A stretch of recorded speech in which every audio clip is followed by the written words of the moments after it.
मैं अमित वर्मा एवी सर फिर आपके सामने हाजिर हूँ एनएलएम का लेक्चर नंबर 2 लेकर के। पहले लेक्चर के आप कुछ फीडबैक्स मिले, कुछ बच्चों ने कहा तेज है, कुछ ने कहा सर थोड़ा सा वॉइस की प्रॉब्लम है। कोशिश करूंगा इस बार कि आप लोगों को पूरी तरह से संतुष्ट करूं, अच्छे से आपके डाउट्स को क्लियर करने के लिए ऐसा पढ़ाऊं कि अगर हमारा इंटरेक्शन नहीं भी हो रहा है तो भी हम हर प्रॉब्लम तक पहुंच पाए।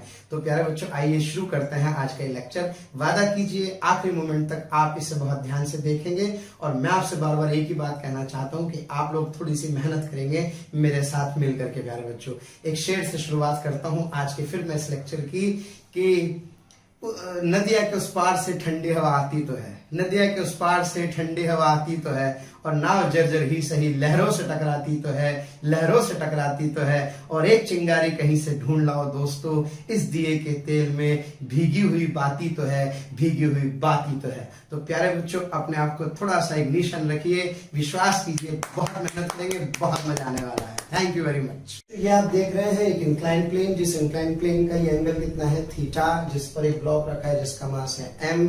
All surfaces are smooth.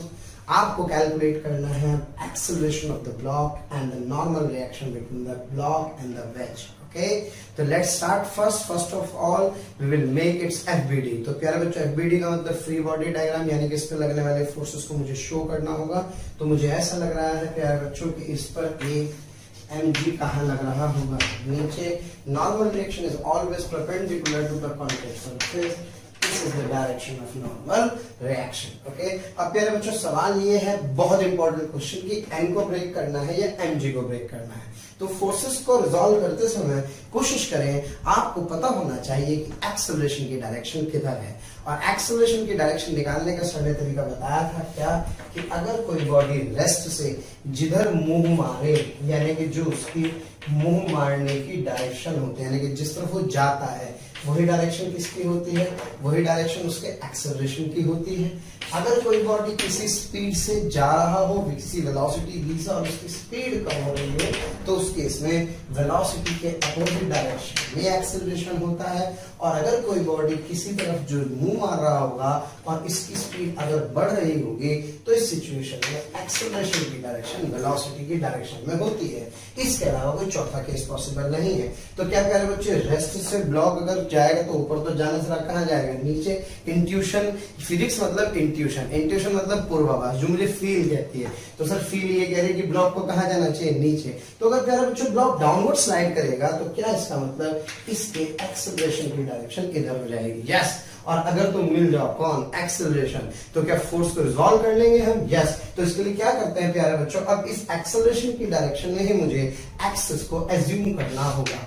तो ये मेरे पास x है, ये x डैश है, ये y है, और ये क्या है, y डैश। इसे बोलते हैं ट्रांसफॉर्मेशन ऑफ एक्सिस। अपने हिसाब से आप कोऑर्डिनेट सिस्टम को घुमाइए।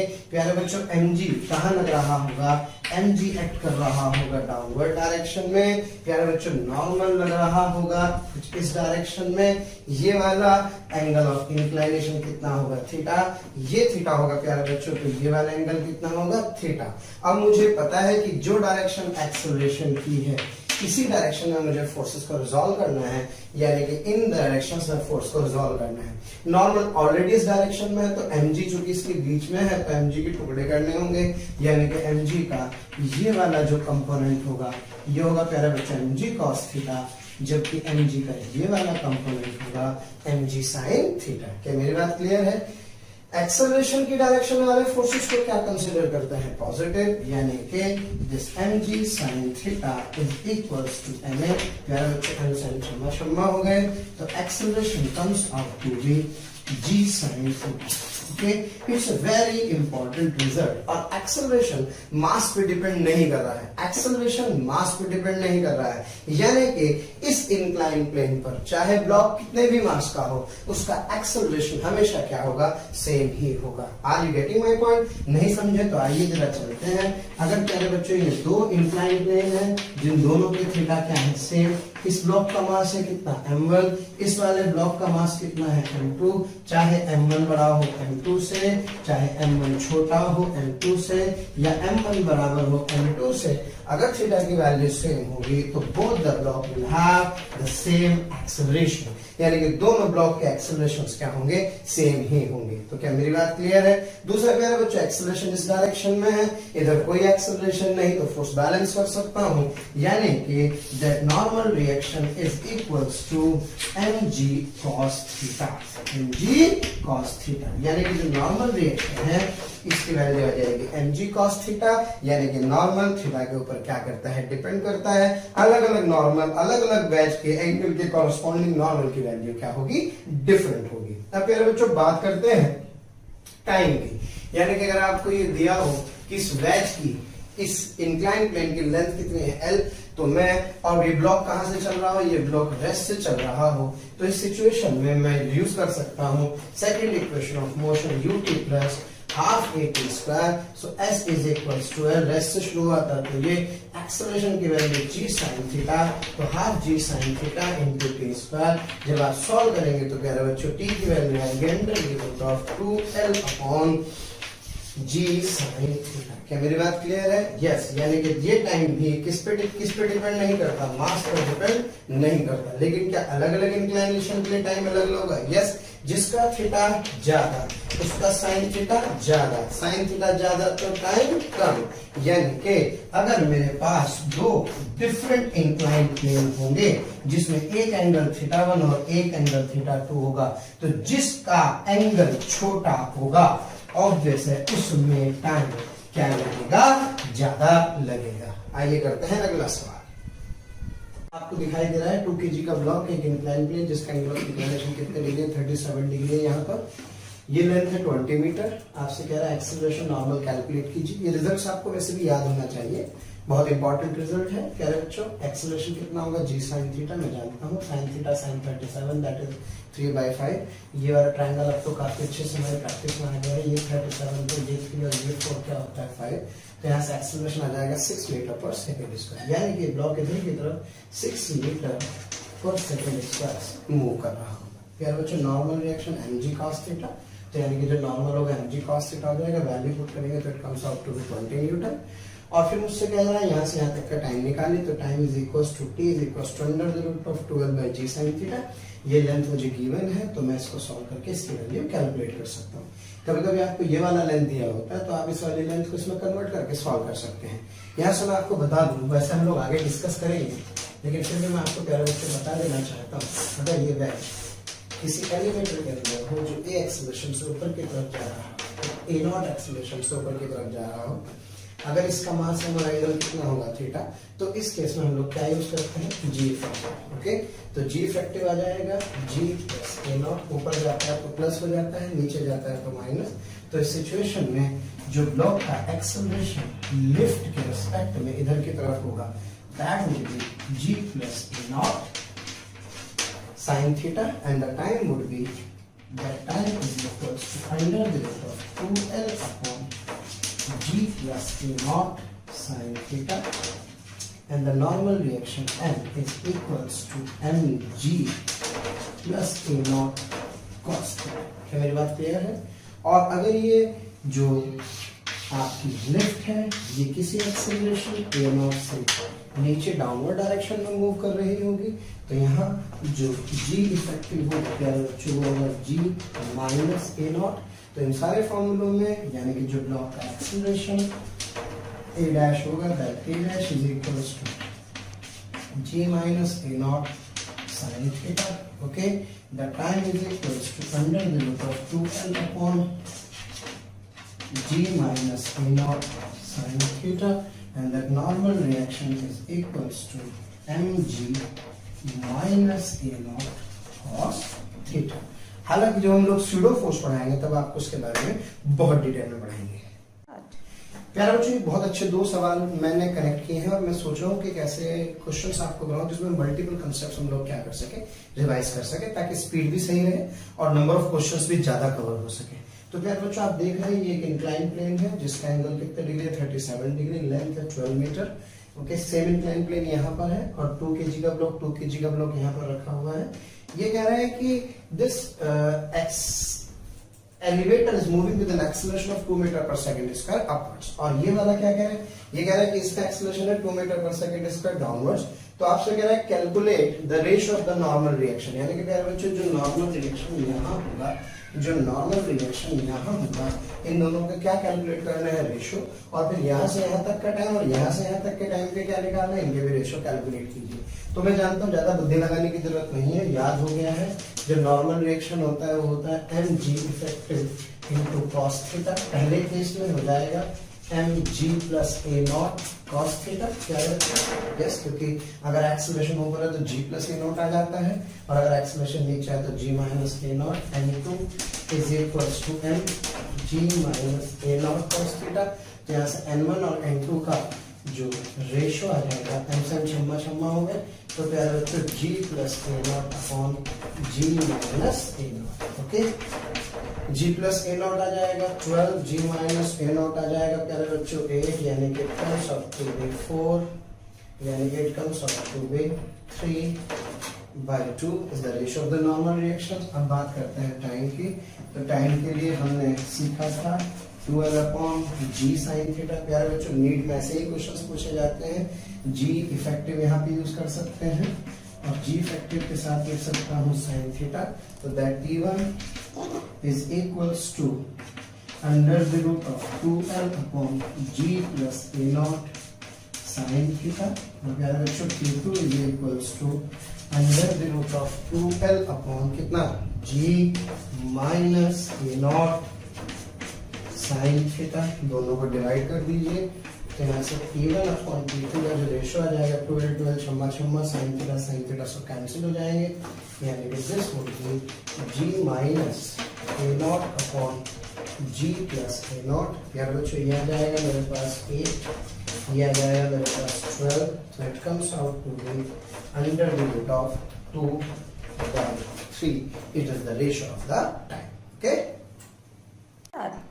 प्यारे बच्चों, क्वेश्चन आप लोग देख रहे हैं, एक m1 मास का ब्लॉक स्ट्रिंग के थ्रू कनेक्टेड है, एक दूसरा m2 मास के ब्लॉक से। All surfaces are smooth, okay, जब तक ना कहा जाए एंगल कितना है थीटा। अब आपसे कह रहा है एक्सेलरेशन और टेंशन क्या कीजिए, कैलकुलेट कीजिए।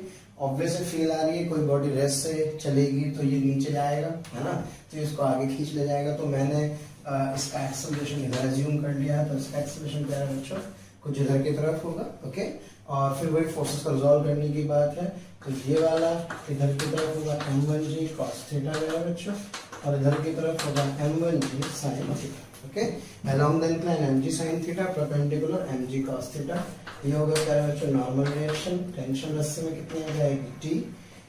इस रस्से में टेंशन सेम रहेगी, इधर आ जाएगी t। आइए इसकी इक्वेशन लिखते हैं। एक्सेलरेशन इधर की तरफ है, क्योंकि रेस्ट से बॉडी जिधर की तरफ चलना शुरू करती है, जिस डायरेक्शन में बॉडी रेस्ट से चलना शुरू करती है, उसी डायरेक्शन में एक्सेलरेशन की डायरेक्शन होती है। तो ये वाला क्या हुआ बेटा प्लस, और ये क्या हुआ माइनस। तो एक इक्वेशन होगी m1g sin theta minus t is equals to m1 into a, okay. The second equation is t is equals to m2 into a, छम्मा हो गए प्यारे बच्चों। m1g sin theta is equals to m1 plus m2 into a आ जाएगा, तो a comes out to m1g sin theta upon m1 plus m2। Acceleration की value उठाकर किसी equation में रख देंगे तो टेंशन आ जाएगी m2 m1g sin theta upon m1 plus, okay. तो इस तरह से प्रॉब्लम को सॉल्व कर सकते हैं। रही बात नॉर्मल रिएक्शन की, तो normal reaction in this situation होगी m1g cos थीटा, ओके, इस वाले ब्लॉक के लिए। और अगर इस वाले की बात करें, ये m2 होगा, so that m2 is equals to g, okay। Next question. अब प्यारे बच्चों इस वाले क्वेश्चन में देखिए, एक्सेलरेशन और टेंशन पूछ रहा है। क्वेश्चन बिल्कुल एक जैसा लग रहा है, ऐसी फील आ रही है कि यार मासेस तो पता होने चाहिए थे। मासेस अगर इसका ज्यादा होता तो ये भी हो सकता था कि इधर चल जाता, और अगर इसका ज्यादा हो तो सकता है इधर चल जाता। ऐसे क्वेश्चंस में टेंशन लेने की आवश्यकता नहीं है, आप एक्सेलरेशन किसी भी डायरेक्शन में एज्यूम कर सकते हैं। अगर आपने एक्सेलरेशन किसी भी डायरेक्शन में एज्यूम किया है और एक्सेलरेशन आपका आता है पॉजिटिव, तो इसका मतलब आपकी एज्यूम डायरेक्शन सही है। और अगर एक्सेलरेशन क्या आता है नेगेटिव, इसका मतलब assume direction is just opposite, उससे कोई फर्क नहीं पड़ेगा, आंसर सेम रहेगा। तो एक काम करते हैं प्यारे बच्चों, मैं एक्सेलरेशन इसका इधर की तरफ एज्यूम कर लेता हूँ, इसका एक्सेलरेशन इधर होगा तो इसका एक्सेलरेशन क्या होगा, इधर होगा। हाँ बेटे ये क्या लगा होगा m2g, धागे में टेंशन कितनी आ रही होगी t, इसमें t होगी, इसके लिए t इधर की तरफ होगा, इधर की तरफ मैं फिर जानता हूँ m1g cos थीटा, इधर की तरफ m1g sin थीटा। प्यारे बच्चों ये क्या हो गया, नॉर्मल रिएक्शन हुआ। यस, एक्सेलरेशन के डायरेक्शन में ये वाला फोर्स पॉजिटिव, ये वाला फोर्स नेगेटिव, तो इक्वेशन हो गई m1g sin theta minus t is equals to m1 into a, और दूसरी इक्वेशन हो गई t minus m2g is equals to m2a। यहाँ से कैंसिल हो गया, यानी कि m1g sin theta minus m2 यहाँ bracket into g is equals to m1 plus m क्या बच्चों इनटू a, तो यहाँ से acceleration comes out to be m1 sin theta minus m2 g upon m1 plus m2। Okay, और यहाँ से acceleration की वैल्यू उठा करके किसी भी इक्वेशन में रख देंगे तो मेरे पास क्या बचेगा, टेंशन की वैल्यू भी कैलकुलेट हो जाएगी। तो इस तरह से हम इस क्वेश्चन को सॉल्व कर सकते हैं।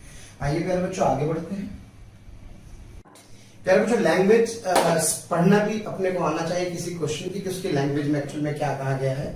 ध्यान दीजिए, ये एक ब्लॉक ए, ये block B, angle theta 30 degree, ये लेंथ कितनी है l। क्वेश्चन को ध्यान से पढ़े, क्वेश्चन में कह रहा है कि अगर a को m1 मान ले और b को क्या मान ले, m2 मान ले, तो जो इस ब्लॉक को यहां तक यानी कि मैक्सिमम हाइट तक जाने में 3 टाइम्स यानी कि 3 गुना समय लगता है, तब जबकि इनके मासेस इंटरचेंज हो जाए। मासेस इंटरचेंज का मतलब ये m2 हो जाए और ये क्या हो जाए, m1 हो जाए। तो आपसे कह रहा है कि इस सिचुएशन में इन दोनों मासेस के रेशियो को क्या करना है, कैलकुलेट करना है। आशा करता हूं क्वेश्चन समझ में आ गया होगा। एक बार फिर पढ़ते हैं प्यारे बच्चों। When m is m1 mb is m2, इसका मास m1 इसका मास m2। भैया इंटरेस्टिंग ना लगा, बोरिंग लग रहा हो तो प्लीज पेशेंस के साथ सुने, बहुत मेहनत कर रहा हूं, बहुत इंपॉर्टेंट कंसेप्ट है। तो प्यारे बच्चों जब ये m1 है, ये m2 है और इसको l लेंथ ट्रेवल करना है, तो माना इसको टाइम कितना लग रहा है, इसको टाइम लग रहा है t1। फिर क्या है, मासेस को इंटरचेंज कर दिया, यानी कि ये m2 हो गया और ये क्या हो गया m1, तब टाइम कितना लग रहा है, तब टाइम लग रहा है t2। And according to the question that t1 is equals to 3 times of t2। Okay, that t1 is equals to 3 times of t2। तो जब t1 किसके बराबर है, 3 t2 के बराबर, ये आपको क्वेश्चन में ध्यान, इसकी लैंग्वेज को पढ़ोगे तो आपको समझ में आ जाएगा।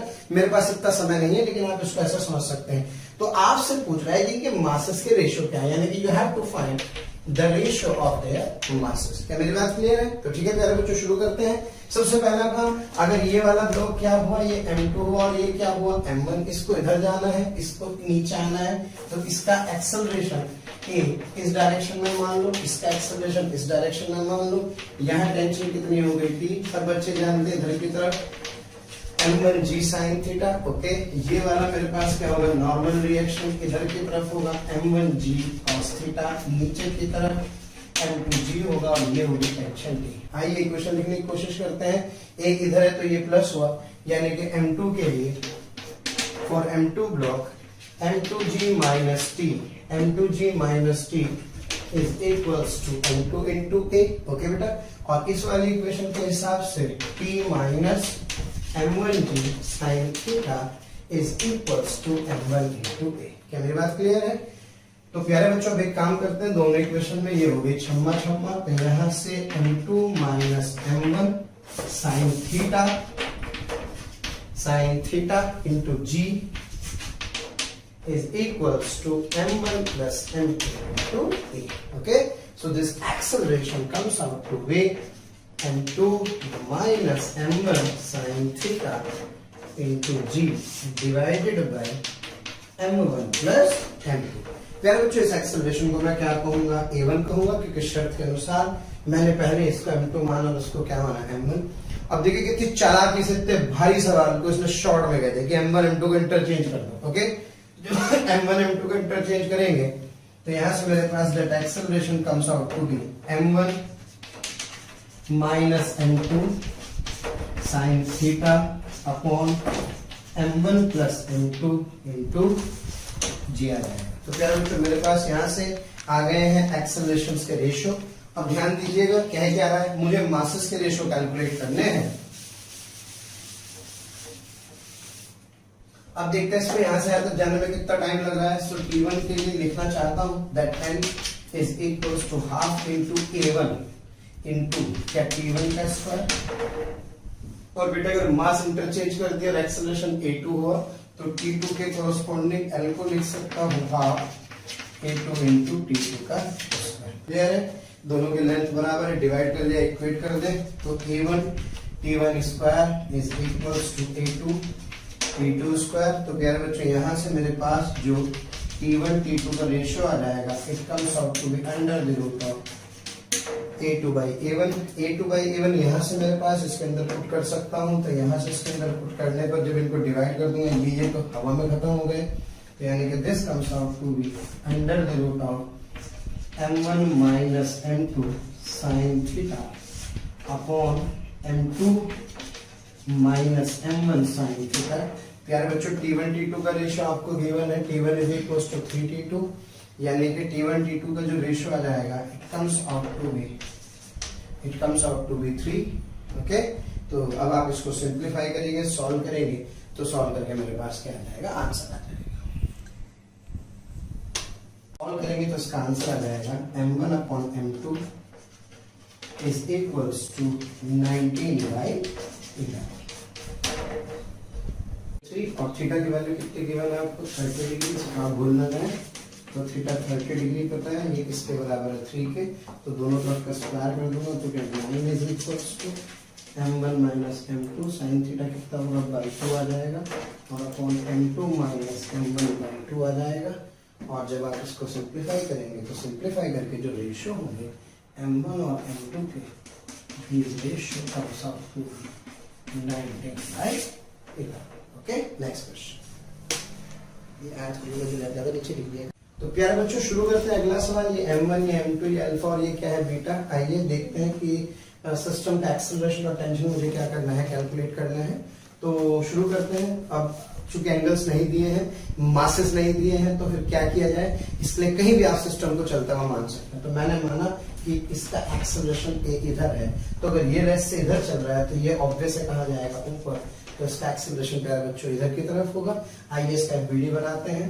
इसका एक वीडियो में प्यारे बच्चों जो M1 है इस पर M1 जी कहाँ लग रहा होगा, इस डायरेक्शन में। इस M1 जी के कितने कंपोनेंट कर सकता हूँ, 2 कंपोनेंट कर सकता हूँ। ये अल्फा है तो ये अल्फा होगा, ये अल्फा है तो M1 जी कॉस अल्फा तथा M1 जी प्यारे बच्चों साइन अल्फा होगा। इसी तरह से ये मेरे पास M2G होगा, M2G होगा तो फिर इसके 2 टुकड़े से ये बीटा होगा, ये बीटा होगा तो ये M2G साइन बीटा होगा, जबकि ये M2G cos बीटा होगा। ओके, स्ट्रिंग में यहाँ आएगी टेंशन T, यहाँ आएगी टेंशन T। सबसे पहले इसके लिए सॉल्व करते हैं प्यारे बच्चों। ये प्लस हुआ और ये क्या हुआ माइनस, तो मेरे पास इक्वेशन आ गई है M2G sin beta minus T is equals to M2 into A। और दूसरी इक्वेशन मेरे पास आ गई है, यहाँ पे A की डायरेक्शन में T है तो ये प्लस होगा, ये माइनस होगा, यानी कि T minus M1G sin alpha is equals to mass into acceleration. Tension से टेंशन छम्मा छम्मा हो गई, तो यहाँ से मेरे पास जो फाइनल एक्सेलरेशन आ जाएगा that acceleration comes out to be, यानी कि आप यहाँ से M2 sin beta minus M1 sin alpha into G is equals to M1 plus M2 into A. So that acceleration is equals to M2 sin beta minus M1 sin alpha upon M1 plus okay. इस तरह से मैं क्या कर सकता हूँ, acceleration को calculate कर सकता हूँ। और इस A की वैल्यू उठा करके किसी भी इक्वेशन में रख देंगे तो मेरे पास क्या आ जाएगी प्यारे बच्चों, टेंशन कैलकुलेट हो जाएगी।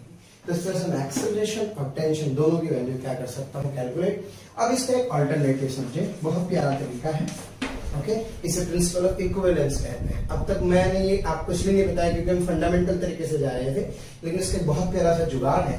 आप इस सिस्टम को ऐसे उठा के रख सकते हैं। अगर आप इस सिस्टम को ऐसे उठा के रखेंगे प्यारे बच्चों, तो ध्यान दीजिए, देखिए क्या होने वाला है।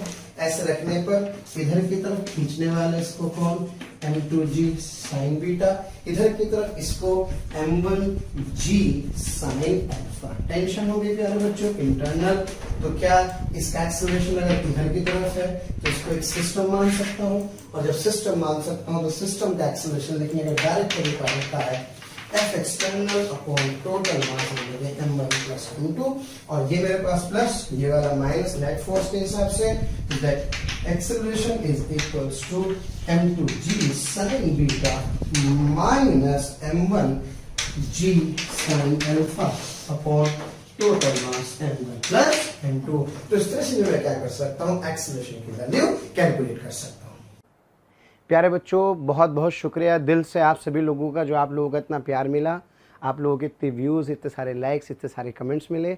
मैं ये आपको बताना चाहता हूँ कि जो डिस्क्रिप्शन में लिंक दिया है, प्लीज़ वहाँ जा कर के अपना एनरोलमेंट ज़रूर सुनिश्चित करें। और प्यारे बच्चों, इसके अलावा यदि आप डाउट्स का बेनिफिट उठाना चाहते हैं, आप स्टडी मटेरियल का बेनिफिट उठाना चाहते हैं, तो मोशन के प्रीमियम कोर्स को ज्वाइन करें। ये कहीं ना कहीं आपके लिए बहुत बेनिफिशियल होने वाला है।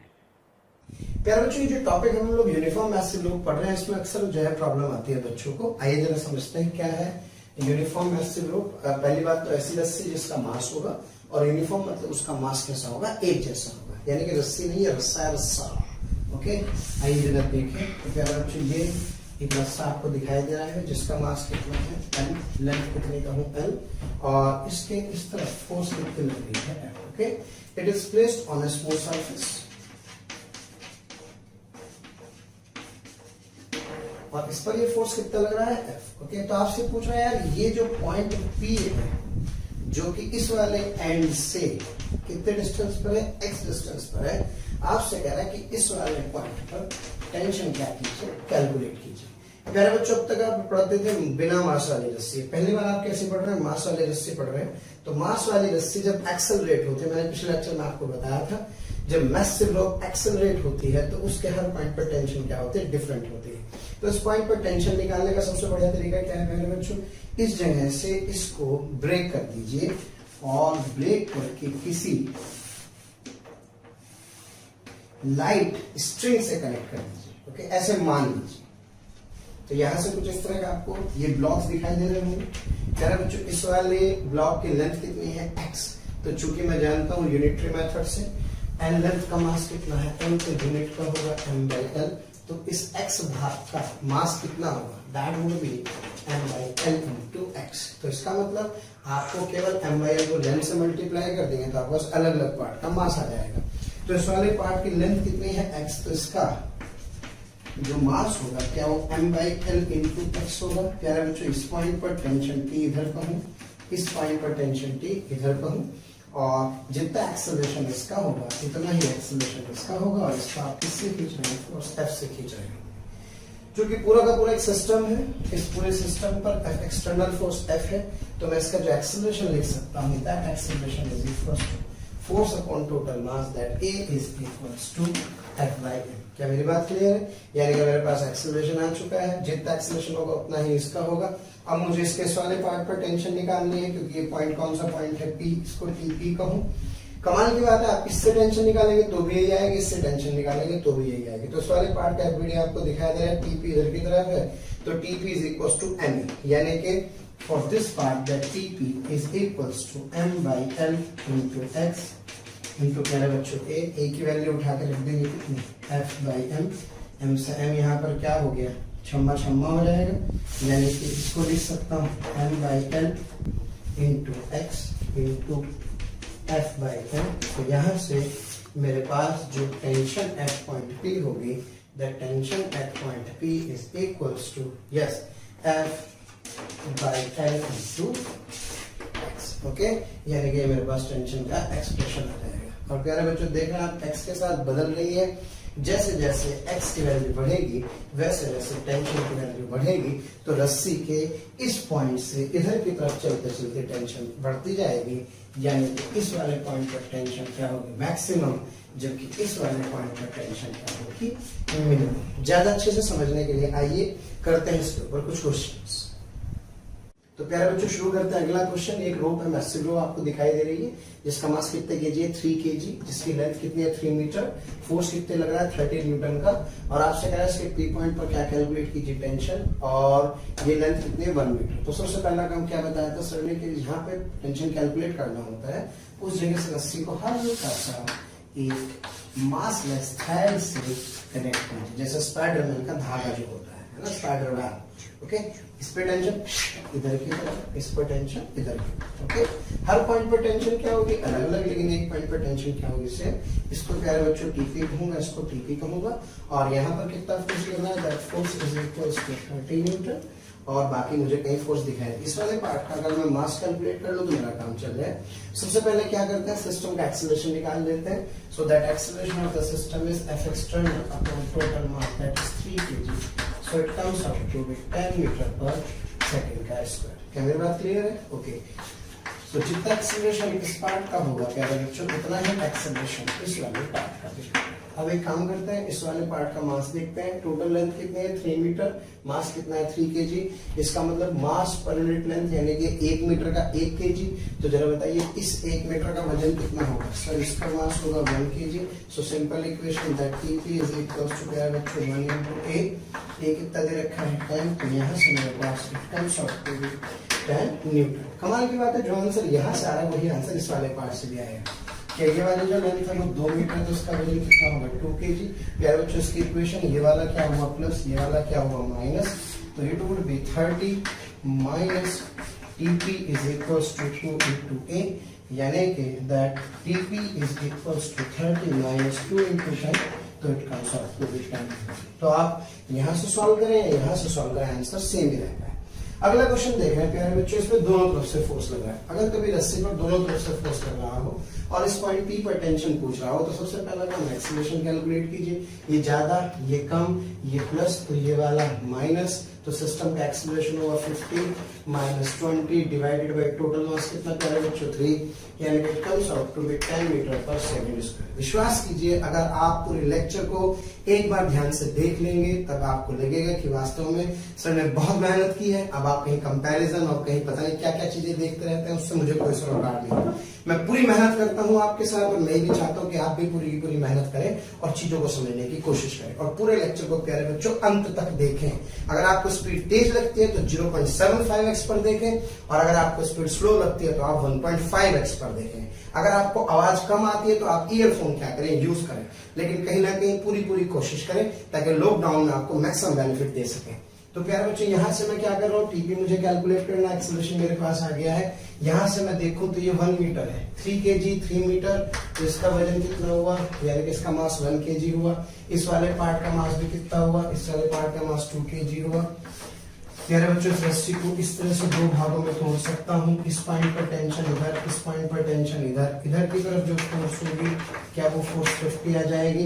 एक्सेलरेशन इसका क्या होगा, इधर की तरफ होगा, इधर की तरफ 20, और एक्सेलरेशन इधर होगा।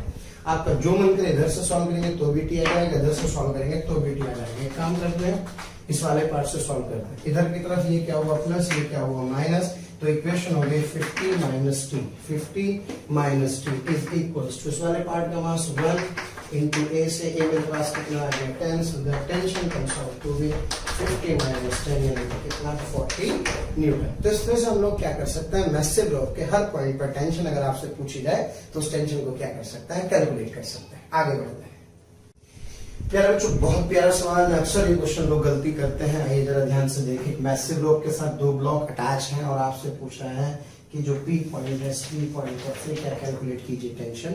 तो सबसे पहला काम इसका एक्सीलरेशन निकालते हैं।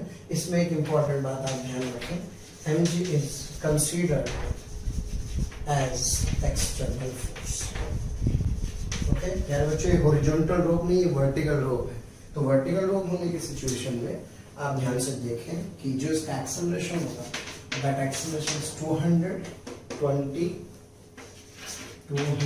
प्लस 20 माइनस, मैंने माना ये सिस्टम कहाँ एक्सेलरेट कर रहा है, अपवर्ड डायरेक्शन में एक्सेलरेट कर रहा है, लेकिन साथ ही साथ जो इसका mg है, यानी कि जैसे 2 kg वाला ब्लॉक दिख रहा है, तो इट इज का 2g, इस रस्सी का 6g और इस ब्लॉक का 4g।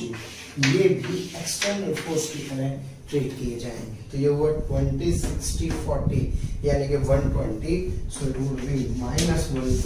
तो इसका लोग क्या करते हैं सर, भूल जाते हैं इसको लिखना, और डिवाइडेड बाय टोटल मास यानी कि 2 + 4 + 6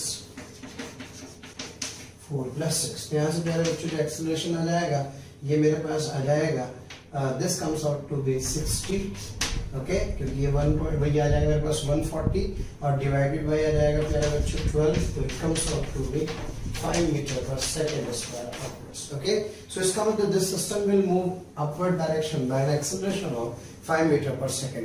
हम मुझसे कह रहा है पी पॉइंट पर टेंशन कैलकुलेट कीजिए, तो यहाँ से फिर क्या करेंगे, इसको हल्का सा ब्रेक करेंगे और एक छोटे से धागे से इसको जुड़ा हुआ मान मेरे बच्चों कुछ इस तरह से पॉइंट पी पर, और इस बार पी होगा नीचे की तरफ, ओके, और नीचे वाले पार्ट का वीडियो बनाओ तो नीचे वाला पार्ट कुछ आपको ऐसे दिखाई देगा जिस पर पी होगा इस डायरेक्शन में।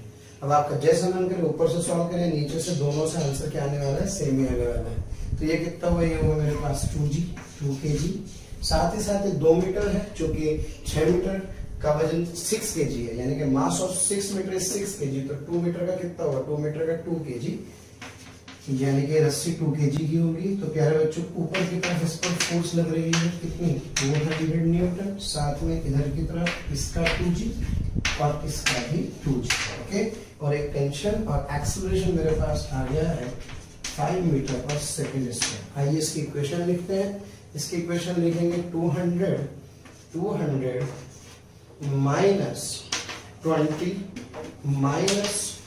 -20 is equals to total 2 + 2 into acceleration that is 5। Okay, सो जब आप इसको सॉल्व करेंगे तो आप एक टीपी, और माफी चाहूंगा, -t है ना, दोबारा देखें, 200 ये 20 और साथ में TP is equals to total mass 2 + 2 that is equals to into 5।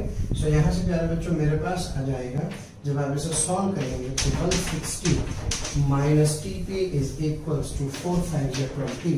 So the tension at point P is equals to 160 - 20, that is 140 Newton. क्या मेरी बात क्लियर है? तो इस क्वेश्चन में ध्यान रखें कि जब कभी स्ट्रिंग कैसी हो, वर्टिकल, तो वर्टिकल स्ट्रिंग में आप जो ग्रेविटेशनल फोर्स होते हैं उनको कंसीडर करना ना भूलें, they are considered to be the external forces. Okay, आप इसको इधर से सॉल्व करेंगे प्यारे बच्चों, हिम्मत कीजिए, मेहनत कीजिए, प्रैक्टिस कीजिए कंसेप्ट की, तो आपका आंसर देखना, आपका यही आंसर आएगा और आपको एक खुशी का अनुभव होगा। Thank you. तो प्यारे बच्चों अब हम लोग शुरू करते हैं न्यूटन्स थर्ड लॉ, है ना। न्यूटन्स थर्ड लॉ में हमने सुना है कि for every action equal and opposite reaction, लेकिन केवल इतना कहने से काम नहीं चलेगा। कोई भी दो फोर्सेस जिसको आपने लिख दिए कि यार Newton's third law that F1 is equals to -F2, है ना। दो फोर्सेस जिनकी डायरेक्शन क्या होती है, वो अपोजिट होते हैं, जिनके मैग्नीट्यूड क्या होता है, सेम होते हैं, और ये एक्शन रिएक्शन पेयर कहलाते हैं। लेकिन अगर आप सोचो, अगर आप इसकी डेफिनेशन को थोड़ा सा और ध्यान से इसको समझने की कोशिश करें तो इसमें बहुत प्यारे प्यारे सवाल बन सकते हैं। जैसे मान लीजिए मैं आपको स्टेटमेंट लिखवा रहा हूँ कि ठीक है, for every action there is equal and opposite reaction. प्यारे बच्चों, एक्शन का मतलब यहाँ पर किस फिजिकल क्वांटिटी की बात कर रहा हूँ, फोर्स की। यानी कि जब भी कभी आप किसी बॉडी पर फोर्स लगाएंगे तो आपको एक फोर्स वापस मिलने वाला है। ओके, क्या मेरी बात क्लियर है? For every action there is equal and opposite reaction, और फोर्स नहीं लगाएंगे तो इसका मतलब नहीं मिलेगा। यानी कि लगा रहे हैं तो मिल रहा है, नहीं लगा रहे हैं तो नहीं मिल रहा। इसका मतलब दुनिया के अंदर फोर्सेस हमेशा पेयर में एग्जिस्ट करेंगे, यानी कि दुनिया के अंदर कोई आइसोलेटेड फोर्स एग्जिस्ट नहीं करता। एक्सेप्शन इन मैग्नेटिज्म, वहां के पे चर्चा नहीं कर रहे हैं, लेकिन आप इस बात को समझे प्यारे बच्चों कि forces always exist in pair. इस बात को अगर आप ध्यान से समझ लें तो मजा आ जाए। यानी कि for every action there is equal and opposite reaction, no action no reaction, but if action then there is reaction, no isolated force exists in the nature। तो प्यारे बच्चों की जो एक्शन रिएक्शन पेयर है, यानी कि जिन फोर्सेस की मैं बात कर रहा हूं, इन फोर्सेस में ध्यान दें कि जो एक्शन रिएक्शन पेयर होते हैं ये हमेशा डिफरेंट बॉडी पर एक्ट करते हैं। एक बॉडी पर लगने वाले फोर्सेस कभी भी एक्शन रिएक्शन पेयर नहीं होते। दूसरा, इनकी नेचर हमेशा क्या होती है, सेम नेचर के होते हैं और हमेशा साइमल्टेनियसली एक्ट करते हैं। यानी कि जब तक एक्शन है तभी तक रिएक्शन है, अगर एक्शन नहीं है तो इसका मतलब रिएक्शन नहीं है। अभी एक्शन है तो अभी रिएक्शन है। ये नहीं कि मैंने आज किसी को झापड़ मारा, उसने मुझे 4 दिन बाद झापड़ मारा तो वो जो है उसका रिएक्शन होगा, ऐसा कभी नहीं होता। एक्शन रिएक्शन साइमल्टेनियसली यहाँ पर होंगे। प्यारे बच्चों, इस बात को मैं बहुत बड़े एक एग्जाम्पल से समझाने वाला हूँ आपको। बड़ा मिसकंसेप्शन रहता है लोगों को, एक सरफेस पर एक ब्लॉक जिसका मास m है प्लेस्ड है, प्यारे बच्चों mg कहाँ लग रहा है? नीचे। नॉर्मल रिएक्शन कहाँ लग रही है? नॉर्मल रिएक्शन लग रही है ऊपर। मैं जानता हूं कि n is equals to mg, यानी कि क्या दोनों फोर्सेस के मैग्नीट्यूड बराबर है? यस। क्या दोनों की डायरेक्शन डिफरेंट है? यस। यानी कि अगर नॉर्मल की डायरेक्शन इधर है तो mg की डायरेक्शन क्या है इधर। लेकिन मैं आपको बता दूं ये एक्शन रिएक्शन पेयर नहीं है, ये हमारा मिसकंसेप्शन है प्यारे बच्चों। उसका कारण ये है कि पहली बात तो इन दोनों का जो नेचर है वो नेचर एक्चुअल में डिफरेंट है। नॉर्मल रिएक्शन प्यारे बच्चों एक तरह का कॉन्टेक्ट फोर्स होता है, जैसे मैं पहले बता चुका हूं, और इसकी नेचर कैसी होती है? इसकी नेचर होती है इलेक्ट्रोमैग्नेटिक, जबकि mg जो कि एक तरह का फील्ड फोर्स है, जिसकी जो नेचर है ये एक तरह का ग्रेविटेशनल फोर्स है। तो जब दोनों फोर्सेस की नेचर ही डिफरेंट हुई तो मैं कैसे कह सकता हूं कि दोनों एक्शन रिएक्शन पेयर होंगे? दूसरी प्यारे बच्चों अगर अपन बात करें, यहाँ जो नॉर्मल एंजल लोग दिखा रहे हैं ये एक ही बॉडी पर दिखा रहे हैं, यानी कि अगर इसका एफबीडी बनाऊं तो ये mg है और प्यारे बच्चों ये इस पर क्या है? नॉर्मल। इसका मतलब एक्शन रिएक्शन पेयर कभी भी एक बॉडी पर एक्ट नहीं करते, they should act on different bodies और फिर साइमल्टेनियसली। ये वाली बात तो चलो समझ में आती है कि जब जब mg है तब क्या है? नॉर्मल है। लेकिन ये बात मुझे यहाँ पर क्लियर नहीं हो रही है कि क्या नेचर सेम है? नहीं। नेचर क्या है? दोनों का डिफरेंट है। क्या डिफरेंट बॉडीज पर एक्ट कर रहे हैं? नहीं, एक ही बॉडी पर एक्ट कर रहे हैं। इसका मतलब ये एक्शन रिएक्शन पेयर नहीं है। तो फिर ऐसा कैसे हो सकता है? जब आइसोलेटेड फोर्स एग्जिस्ट नहीं कर रहा है तो फिर mg और नॉर्मल के रिएक्शंस कहां होंगे? तो mg और नॉर्मल के रिएक्शन जानने के लिए प्यारे बच्चों ये रही अर्थ। अर्थ आपको दिखाई दे रही है, ये अर्थ आपको जो दिख रही है, इस अर्थ पर भी क्या लग रहा होगा?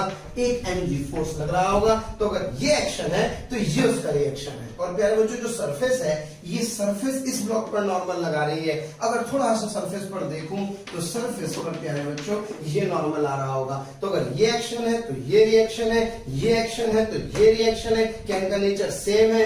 यस। क्या अलग अलग बॉडीज पर एक्ट कर रहे हैं? यस। क्या इनका नेचर सेम है? यस। क्या अलग अलग बॉडी पर एक्ट कर रहे हैं? यस। और कमाल की बात है दोनों का मैग्नीट्यूड सेम है और दोनों की डायरेक्शन क्या होगी? अपोजिट होगी। मान लीजिए मैं आपसे एक छोटे से सवाल की बात करूं प्यारे बच्चों, एक चार्ज प्लस क्यू, दूसरा चार्ज प्लस क्यू, दोनों चार्जेस को पर लगने वाले फोर्सेस के बारे में बात करूं। ये प्लस क्यू पर इधर की तरफ फोर्स लगेगा, इस प्लस क्यू पर इधर की तरफ फोर्स लगेगा। अगर इनके बीच का सेपरेशन कितना है r, तो क्या फोर्स लगेगा k Q square upon r square, और इस पर फोर्स लग रहा है k Q square upon r square. Yes. क्या एक्शन रिएक्शन पेयर है? यस। क्योंकि जब तक ये है तब तक ये है साइमल्टेनियसली। क्या दोनों का नेचर इलेक्ट्रो? यस। दोनों ही इलेक्ट्रोस्टैटिक फोर्स है, दोनों का नेचर क्या है? सेम है। दोनों अलग अलग बॉडी पर एक्ट कर रहे हैं। यस। तो इसका मतलब मैं कह सकता हूं कि ये एक्शन रिएक्शन पेयर है। तो इसलिए प्यारे बच्चों यहां से हमने सीखा कि दुनिया के अंदर फोर्सेस हमेशा पेयर में एग्जिस्ट करते हैं। एक्शन है तो क्या होगा? रिएक्शन भी होगा। एक्शन नहीं होगा तो रिएक्शन नहीं होगा। एक्शन रिएक्शन पेयर अलग अलग बॉडीज पर साइमल्टेनियसली, और इनकी नेचर हमेशा क्या होती है? सेम। इसलिए हो जाइए सावधान, अगर कोई भी दो फोर्स जिनके मैग्नीट्यूड क्या है? बराबर है, जिनकी डायरेक्शन अपोजिट है, क्या वो एक्शन रिएक्शन पेयर है? नहीं, ये जरूरी नहीं है। एक्शन रिएक्शन पेयर होने के लिए प्यारे बच्चों they should act on different bodies, they have the same nature and they must act simultaneously. आइए कुछ क्वेश्चंस करते हैं इसको और बेहतर तरीके से समझने के लिए।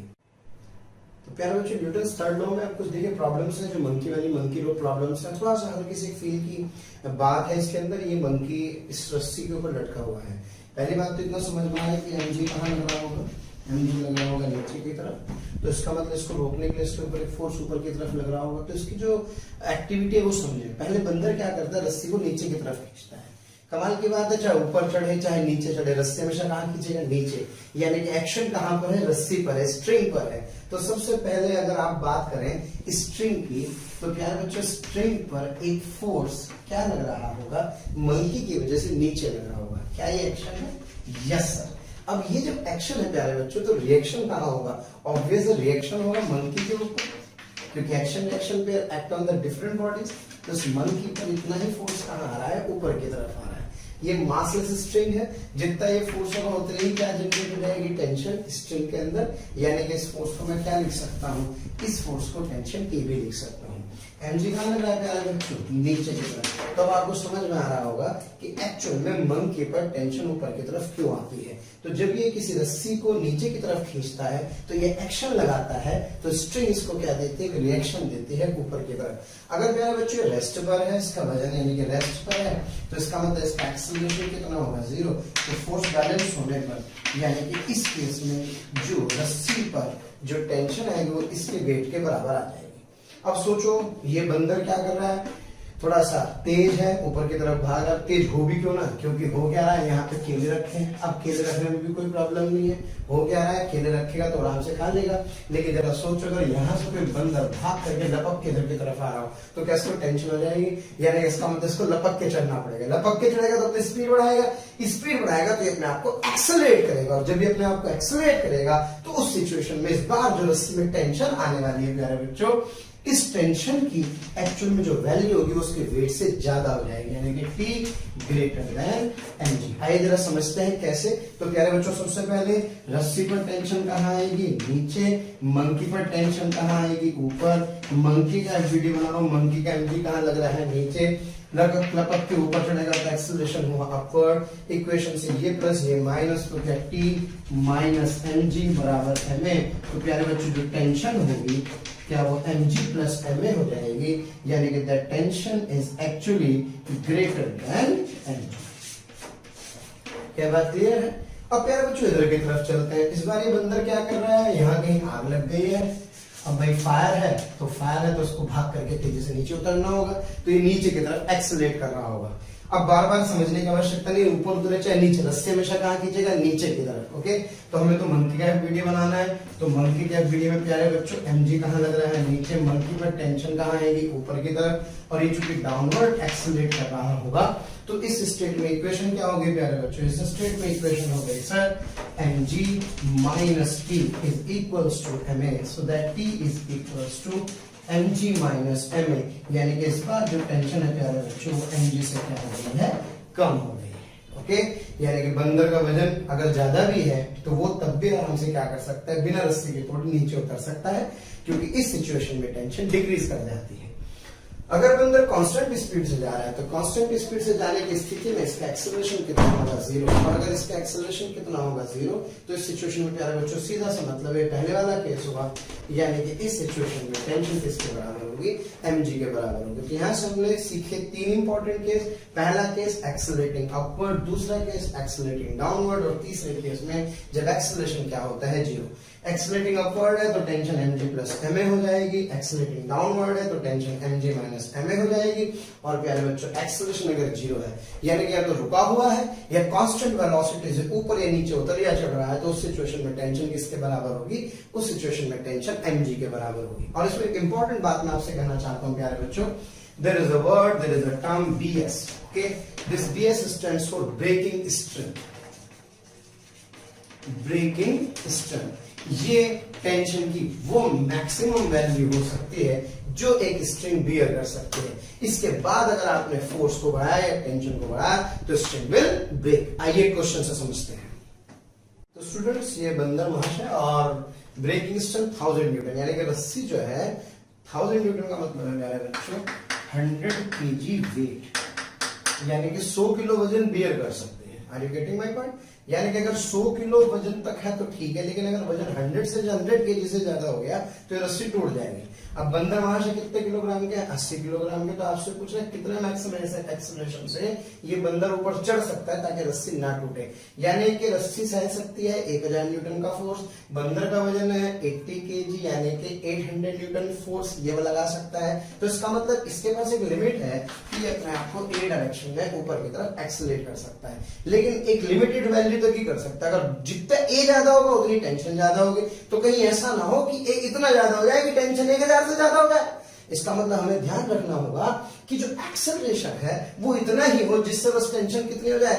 जस्ट 1000 के बराबर हो जाए। अपवर्ड डायरेक्शन में एक्सेलरेट कर रहा है, मंकी का एफबीडी बनाते हैं, एनर्जी लग रहा है नीचे की तरफ, टेंशन कहां लग रही है? ऊपर की तरफ। डायरेक्ट बच्चा एक्सेलरेशन अपवर्ड, तो मैं T minus mg is equals to, हमें डायरेक्ट भी आप क्या रख सकते हैं अब तो mg प्लस ma यूज कर सकते हैं। प्यारे बच्चों टेंशन की वैल्यू कितनी रख सकता हूँ यहाँ से 1000, so that 1000 newton is equals to प्यारे बच्चों m into g plus a, ये कितना है 80 kg, ये 10 प्लस a मेरे पास आ जाएगा। तो यहाँ से जब मैं equals to 80 plus a into a, तो प्यारे बच्चों 20 इज इक्वल्स टू 8, तो 8 कम्स आउट टू बी, ये आ गया आपके पास 4 5 जब 4 यानी कि 2.5 मीटर पर सेकेंड स्क्वायर, यानी कि मैक्सिमम बंदर का एक्सीलरेशन कितना हो सकता है 2.5 मीटर पर सेकेंड स्क्वायर का हो सकता है। तो बंदर में ध्यान रखना, अगर 2.5 से ज्यादा हो तो रस्सी ब्रेक कर जाएगी।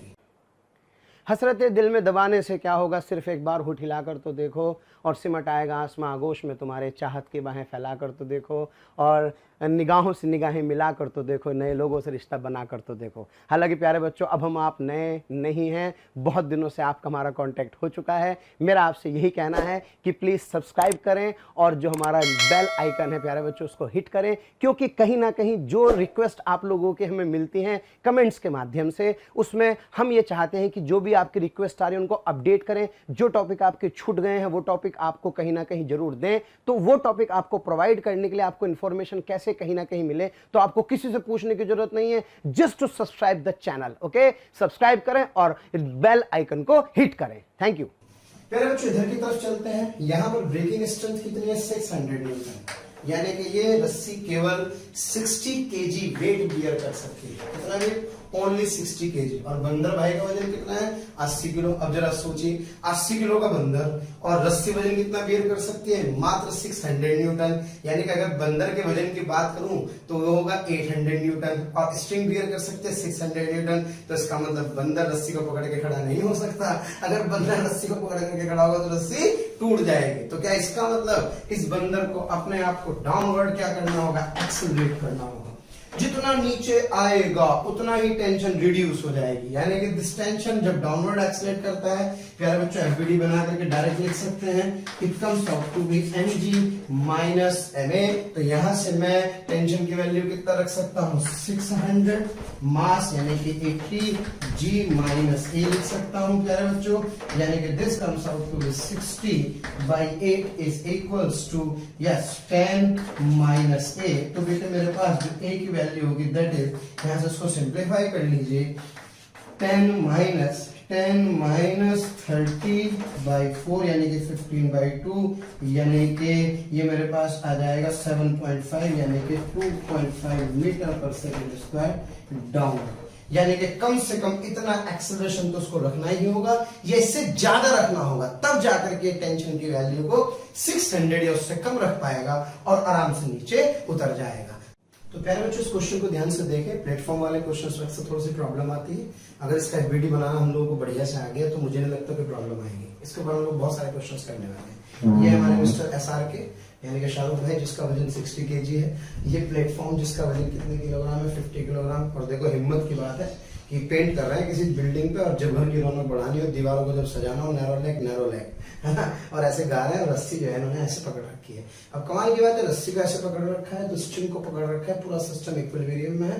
क्वेश्चन कह रहा है फोर्स ऑन द स्ट्रिंग बताइए सच that the system is in equilibrium, यानी कि कितना फोर्स स्ट्रिंग पर लगा है ताकि पूरा का पूरा सिस्टम क्या रहे, इक्विलिब्रियम में रहे।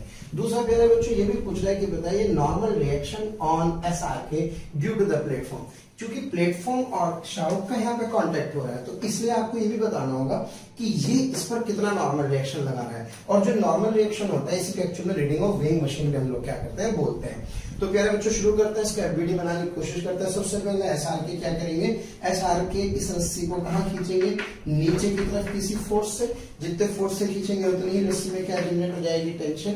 जितनी टेंशन रस्सी पर नीचे होगी क्या उतनी ही SRK को ऊपर मिल रही होगी। Yes sir. क्या इसका mg लग रहा होगा 60g डाउनवर्ड डायरेक्शन में, और क्या इस प्लेटफॉर्म से एक नॉर्मल रिएक्शन आ रही होगी अपवर्ड डायरेक्शन में। मैं आपसे बता दूं एक भी फोर्स अभी छूटना नहीं चाहिए।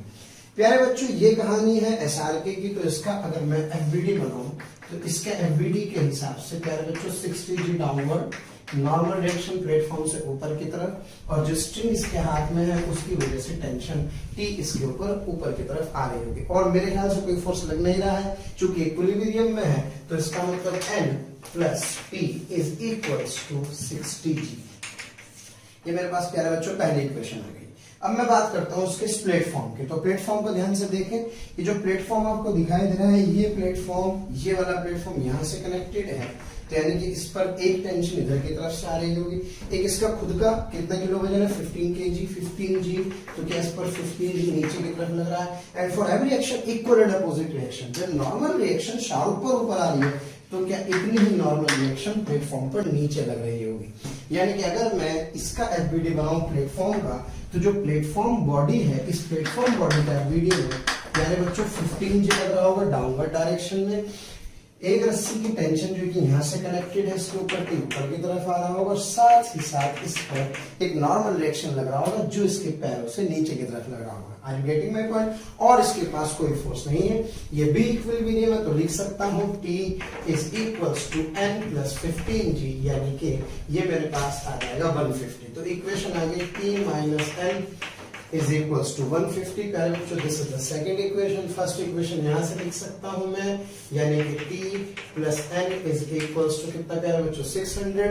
इन दोनों इक्वेशंस को अगर मैं ऐड कर दूंगा तो ऐड करने पर यहां से नॉर्मल छमछम हो जाएगा, तो क्या that 2T is equals to 150 से प्लस इसमें ऐड कर देंगे तो ये 750 आ जाएगा, यानी कि the tension in the string comes out to be 750, यानी कि it comes out to be 375 newton. कितना कह रहे बच्चों 375 न्यूटन। अब जब सोचो 375 न्यूटन आ गया है टेंशन, तो इसका मतलब नॉर्मल भी कैलकुलेट कर सकता हूँ। यस सर, यहाँ से नॉर्मल कैलकुलेट कर सकते हैं, किसी भी इक्वेशन से आप सॉल्व कर लें तो यहाँ से लिख सकता हूँ T इज इक्वल्स टू यानी कि N is equals to T minus प्यारे बच्चों 150। किस वाली इक्वेशन से लिख रहा हूँ, T मेरे पास कितना था 375 माइनस 150 आ जाएगा।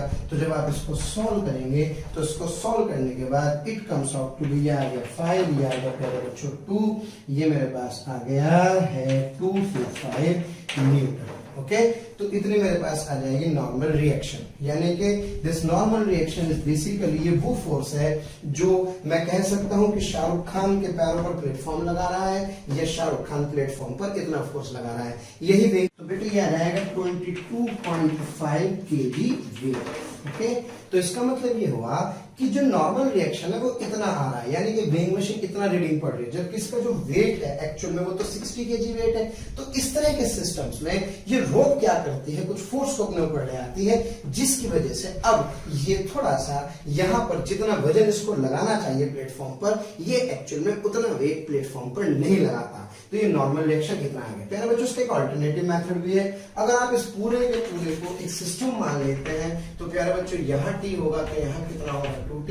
इंटरनल फोर्सेस की कोई खास वैल्यू नहीं होती, तो आप जब इस पूरे को सिस्टम मानेंगे तो 2T कहाँ लग रहा होगा ऊपर की तरफ, और टोटल वजन क्योंकि बाकी सब एक्शन रिएक्शन पेयर है कैंसिल हो जाएंगे, लेकिन 60G और 50G क्या होंगे एक्सटर्नल होंगे। तो आप जो वेट को लिखेंगे 60G प्लस प्यारे बच्चों 15G, यहाँ से डायरेक्ट मेरे पास जो 2T होगा that 2T is equals to 600 plus 150 यानी कि 750। So that 2T is equals to यानी कि 375 न्यूटन। तो प्यारे बच्चों, एक तरीका मेरे पास ये भी है कि मैं इस क्वेश्चन को पूरे सिस्टम की तरह क्या कर सकता हूँ, सॉल्व कर सकता हूँ। स्टूडेंट्स, जो पिछला क्वेश्चन हम लोगों ने किया उसी क्वेश्चंस में हम लोग क्या कर रहे हैं, थोड़ा सा वेरिएशन लाने वाला हूं। आपको याद होगा पिछले वाले क्वेश्चन में जो नॉर्मल रिएक्शन था इसकी वैल्यू आई थी 22.5 kg वेट। ओके, यानी कि जो शाहरुख खान का वेट है वो तो कितना कीजिए 60 kg वेट है, लेकिन एक्चुअली जो रीडिंग आ रही है वो कितनी आ रही है 22.5 kg वेट आ रही है। यानी कि क्या वेइंग मशीन झूठ बोल रही है क्या भाई? नहीं, वेइंग मशीन एक्चुअली झूठ नहीं बोल रही, आप जानते हैं फोर्स का डिस्ट्रीब्यूशन हो गया है। अब इस क्वेश्चन में थोड़ा सा चेंज करना है, कह रहा है कि with what acceleration SR should move such that the normal reaction is equal to its weight, यानी कि कितने एक्सेलरेशन से ये सिस्टम मूव करे ताकि नॉर्मल रिएक्शन इसके वेट के बराबर हो जाए। यानी कि एक्चुअली में जो नॉर्मल रिएक्शन आ रहा है मुझे उस नॉर्मल रिएक्शन को बढ़ाना होगा। तो प्यारे बच्चों सबसे पहले एफबीडी बनाइए। 60G कहाँ लग रहा है, नीचे की तरफ, ये नॉर्मल रिएक्शन, और स्ट्रिंग में टेंशन कहाँ लग रही होगी, ऊपर की तरफ आ रही है, इसका एफबीडी हुआ। फिर प्यारे बच्चों दूसरी बात अगर अपन करें यानी कि प्लेटफॉर्म की बात करें तो प्लेटफॉर्म का 15G नीचे की तरफ, प्लेटफॉर्म पर नॉर्मल रिएक्शन ऊपर की तरफ, प्लेटफॉर्म पर टेंशन इधर की तरफ आ रही होगी। ये हम लोगों ने, आप ध्यान कीजिए, पहले हम लोगों ने इसको किया होगा। और जब हम लोग बात करते हैं सिस्टम के लिए तो सिस्टम पर 2T लग रहा है ऊपर, और प्यारे बच्चों 50 प्लस 60G ये लग रहा है नीचे।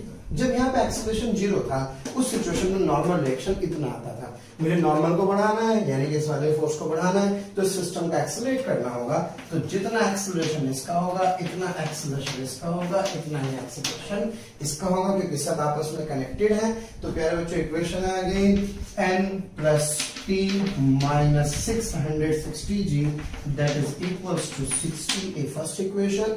दूसरी यहां से मेरे पास आ गई प्यारे बच्चों t minus n minus 150 is equals to 15 into दूसरी इक्वेशन, और तीसरी 2t minus 15 plus 60 into g is equals to 15 plus 60 into a. Okay, तो यहां से चूंकि इस बार क्वेश्चन में आपको नॉर्मल रिएक्शन की वैल्यू किसके बराबर दी है, वेट के, यानी कि इस वाले इक्वेशन में नॉर्मल को पुट कीजिए 60 kg वेट यानी कि 600 न्यूटन। तो जब आप इसमें 600 न्यूटन पुट कर देंगे तो आपके पास एक्सेलरेशन आ जाएगा, और आपके पास वो फोर्स भी आ जाएगा जिस फोर्स से इस स्ट्रिंग को नीचे की तरफ खींचा जा सके, ताकि वेइंग मशीन इसके वेट के बराबर ही नॉर्मल रिएक्शन क्या कर सके, रीड कर सके। तो प्यारे बच्चों इसके पहले वाले क्वेश्चन को तो आप सभी जानते ही थे, लेकिन अब इस वाले क्वेश्चन को भी ध्यान से समझें। आपको नॉर्मल रिएक्शन दे रखी होगी तो उसके कॉरस्पॉन्डिंग आपसे एक्सीलरेशन की वैल्यू पूछ सकता है। Thank you very much. तो प्यारे बच्चों एक क्वेश्चन आप लोग यहाँ पे देख रहे हैं, ये अपना सनी पाजी जिसका वजन 60 kg है। ये प्लेटफॉर्म आप देख रहे हैं कितने केजी का है, 20 kg का है, और इससे सापेक्ष सिस्टम में देख रहे हैं कि पूरा सिस्टम इक्विलिब्रियम में है। ओके, तो आपसे कह रहा है सिस्टम अगर इक्विलिब्रियम में हो तो प्यारे बच्चों टेंशन और नॉर्मल की वैल्यू कैलकुलेट कीजिए। नॉर्मल यहाँ पर कहाँ पर है, नॉर्मल एक्चुअल में वो नॉर्मल जो कि ये जो प्लेटफॉर्म है, ये प्लेटफॉर्म सनी के ऊपर लगा है। हालांकि इतना ही normal for every action equal and opposite action platform पर होगा। प्यारे बच्चों रस्सी, वैसे तो आप देखिए सिस्टम आइडेंटिकल है, तो जितनी टेंशन इधर होगी उतनी ही टेंशन इधर होगी, मान सकता हूं मैं प्यारे बच्चों। इसके अलावा वजन यानी कि 20G डाउनवर्ड्स होगा इस प्लेटफॉर्म का। साथ ही साथ सनी पाजी का भी जो वेट होगा वो मेरे पास होगा 60 kg यानी कि 60G। ओके, अब बस एफबीडी बनाना है, पूरा सिस्टम इक्विलिब्रियम में, टी इधर भी टी समझ में थोड़ी आ रहा है सर, ये टी तो प्यारे बच्चों ये कितना होगा 2t, फिर ये टी तो ये कितना 2t, और ये कितना t। अब मुझे यहाँ पे 3 एफबीडी बनाने हैं। मैं इन क्वेश्चंस को केवल इसलिए कर रहा हूँ ताकि मुझे एफबीडी बनाने आ जाए, मुझे इन क्वेश्चंस को देख के डर लगना बंद हो जाए। आओ प्यारे बच्चों सबसे पहले बात करते हैं सनी पाजी की। तो इसका जो वजन है, इसका जो वेट है वो 60G डाउनवर्ड लग रहा है। यस सर, क्या बेटे इसके ऊपर इस बार टेंशन टी 2 टेंशन आ रही है, एक तो टी आ रहा है इधर और एक टी आ रहा है इधर।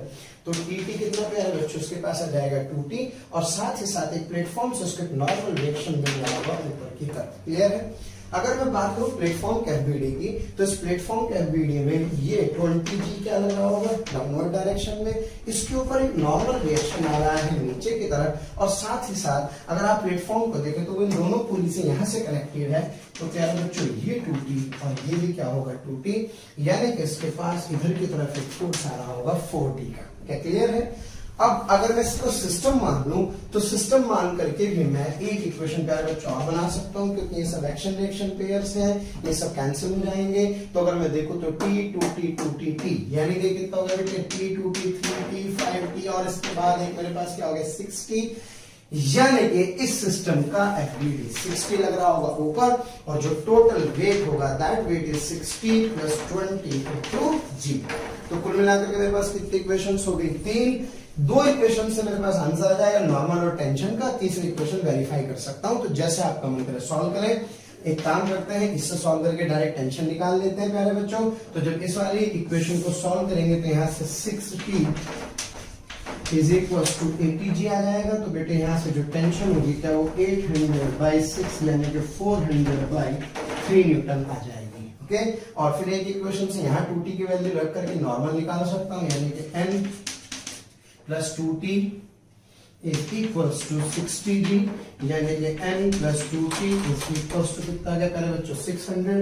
यहाँ पे t की वैल्यू उठा के रखेंगे तो n + 2 into 400/3 is equals to 600 से सॉल्व करके मेरे पास क्या आ जाएगा, नॉर्मल रिएक्शन भी आ जाएगा। और ये भी हो सकता है कभी कभी सिस्टम अगर एक्सेलरेट कर जाए तो इन इक्वेशंस में एक्सेलरेशन यूज करो और सीधे सीधे क्या करो, Newton second equation second law लगा करके प्रॉब्लम को क्या करते हैं, सॉल्व कर देते हैं। तो डरने की जरूरत नहीं है, इन क्वेश्चन से जम के मेहनत करनी है। अगला सवाल प्यारे बच्चों, हम लोग पढ़ने वाले स्प्रिंग फोर्स। स्प्रिंग फोर्स का नाम सुनते ही डर लगने लग जाता है, पता नहीं क्वेश्चन होगा कि नहीं होगा। पंजाब वाले भाई बहनों, स्प्रिंग आ रहा है भाई, spring force.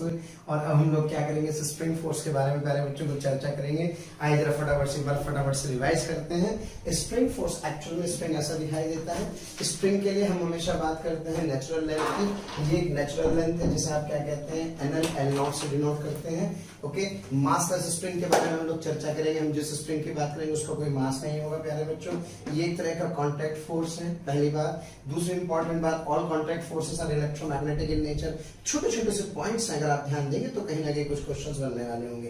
And it is a variable force. Variable force मतलब ये प्यारे बच्चों एक ताकतवर फोर्स है। जैसे बाली क्या करता था यार, अपने दुश्मन की आधी ताकत अपने अंदर भर लिया करता था, तो ऐसे ये भी क्या करता है, तैयार रहता है। जैसे आप कोई फोर्स स्प्रिंग को खींचने पे लगाते हैं, स्प्रिंग वापस क्या करता है, उतनी ताकत के सारे एक फोर्स अपने अंदर से जनरेट करता है। तो इसका मतलब ये फोर्स एक्चुअल में कांस्टेंट फोर्स नहीं है, ये एक वेरिएबल फोर्स है प्यारे बच्चों। ओके, और इसकी जो डायरेक्शन है वो हमेशा कुछ इस तरह से होती है कि ये हमेशा स्प्रिंग को नेचुरल लेंथ पर लाने की कोशिश करता है। जैसे आप समझिए कि अगर ये स्प्रिंग है और इस स्प्रिंग की नेचुरल लेंथ है, आपने इस स्प्रिंग को खींचा, कितना खींचा, इधर की तरफ खींचा, तो इधर खींचा तो स्प्रिंग क्या करेगा, स्प्रिंग कहेगा इसको वापस लाना है, तो स्प्रिंग इसको वापस लाने के लिए इस डायरेक्शन में फोर्स लगाता है। तो ऐसा फोर्स की डायरेक्शन को क्या कर सकते हैं, कैलकुलेट कर सकते हैं, देख सकते हैं। ये एक स्प्रिंग है जो इसकी नेचुरल लेंथ है, आपने इसको क्या किया, कंप्रेस किया। अगर आप इसे कंप्रेस स्टेट पे लाए तो स्प्रिंग ने कहा नहीं भाई मुझे उधर जाना है, तो यानी कि फोर्स उधर की तरफ लग रहा है। यानी कि इसका मतलब ये हुआ कि x और f हमेशा एक दूसरे के क्या हो रहे हैं, अपोजिट हो रहे हैं। आप समझने की कोशिश करें,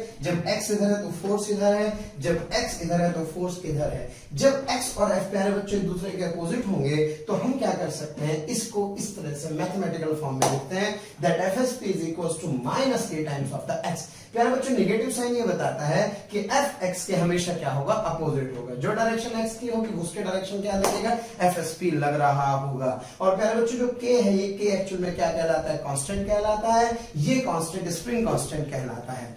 स्प्रिंग कांस्टेंट एक्चुअल में केवल और केवल डिपेंड करता है मटेरियल के ऊपर कि जो स्प्रिंग है उसका मटेरियल एक्चुअल में कैसा है। इस कांस्टेंट k को हम स्टिफनेस भी कहते हैं। क्या कहते हैं प्यारे बच्चों, इसको स्टिफनेस भी कह सकते हैं। अब बात ये आती है कि ये जो x है वो क्या है, ये x इलोंगेशन या कंप्रेशन कुछ भी हो सकता है। कहां से, नेचुरल लेंथ से। यानी कि स्प्रिंग की नेचुरल लेंथ से आगे जाने पर या स्प्रिंग की नेचुरल लेंथ से पीछे आने पर जब भी आप कोई छेड़खानी करेंगे तो उसके अंदर क्या जनरेट होगा, फोर्स जनरेट होने वाला है। इसी फोर्स को आप FSP कहते हैं। और ये इलास्टिक लिमिट में होता है। इलास्टिक लिमिट मतलब तब तक जब तक कि स्प्रिंग इलास्टिक बिहेवियर करे। पता लगा आपने उसको इतना खींच दिया कि वापस ही नहीं आया, तो आप प्लीज उसे उतना ही खींचे जितना वापस आ सके। यानी कि इलास्टिक लिमिट की हम लोग बात कर रहे हैं। प्यारे बच्चों x की मैक्सिमम है 1, f की मैक्सिमम है 1, इसका मतलब क्या है, एक स्ट्रेट लाइन होगी। यस सर, ये इक्वेशन होगी y बराबर -mx जैसी। तो इसका कुछ इस तरह का एक ग्राफ होता है। इस ग्राफ में प्यारे बच्चों जो tan थीटा होगा, ये वाला, ये थीटा हमेशा इस थीटा का जो tan थीटा होगा वो मुझे एक्चुअल में स्प्रिंग कांस्टेंट की वैल्यू को के बारे में बताएगा। तो ये था बेसिकली स्प्रिंग का एक बेसिक सा आइडिया। अब हम क्या करते हैं, धीरे धीरे क्वेश्चन समझते हैं और आगे बढ़ते हैं। मैं आपको बता दूं, massless spring, contact force, electromagnetic in nature, variable force है, क्योंकि जितना x ज्यादा होगा उतना ही FSP ज्यादा होगा, जितना x कम होगा उतना FSP क्या होगा, कम। प्यारे बच्चों एक बहुत इंपॉर्टेंट बात यहां से ये भी समझ में आती है कि मैथमेटिक्स ये कहती है कि यार k इज इक्वल्स टू क्या होगा, k is equals to FSP by x होगा।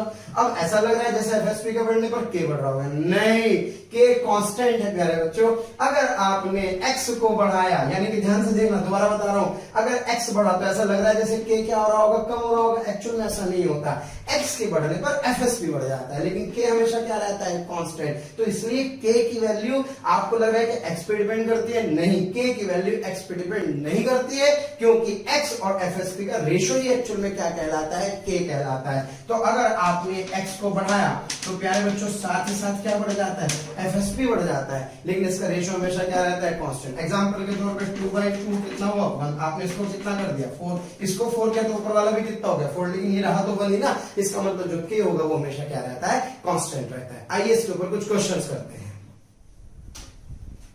बच्चों शुरू करते हैं। आप लोग मासलेस स्प्रिंग पढ़ रहे हैं, क्या पढ़ रहे हैं, मासलेस स्प्रिंग। तो पहले मासलेस स्प्रिंग अगर आप पढ़ रहे हैं तो प्यारे बच्चों बहुत इंपॉर्टेंट बात ध्यान रखें कि मासलेस स्प्रिंग में फोर्स हमेशा क्या रहती है, मासलेस स्प्रिंग में फोर्स हमेशा क्या रहती है, सेम। जैसे आप लोगों ने कहा पढ़ा था, टेंशन के अंदर, स्ट्रिंग के अंदर।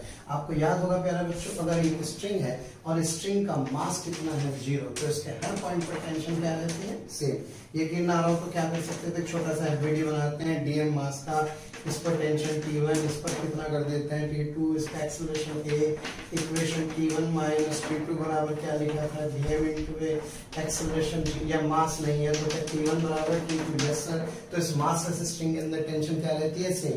प्यारे बच्चों इसी तरह से क्या है, मासलेस स्प्रिंग है, तो मासलेस स्प्रिंग के हर पॉइंट पर फोर्स क्या रहती है प्यारे बच्चों, सेम रहती है। इस बात को आप लोग विशेष तौर पर ध्यान रख करके चलें। अब मैं आपसे कह रहा हूं कि यार ये एक स्प्रिंग है, ओके। इस स्प्रिंग को इधर की तरफ है चिंटू, ओके, और इधर की तरफ कौन है, इधर की तरफ है मिंटू।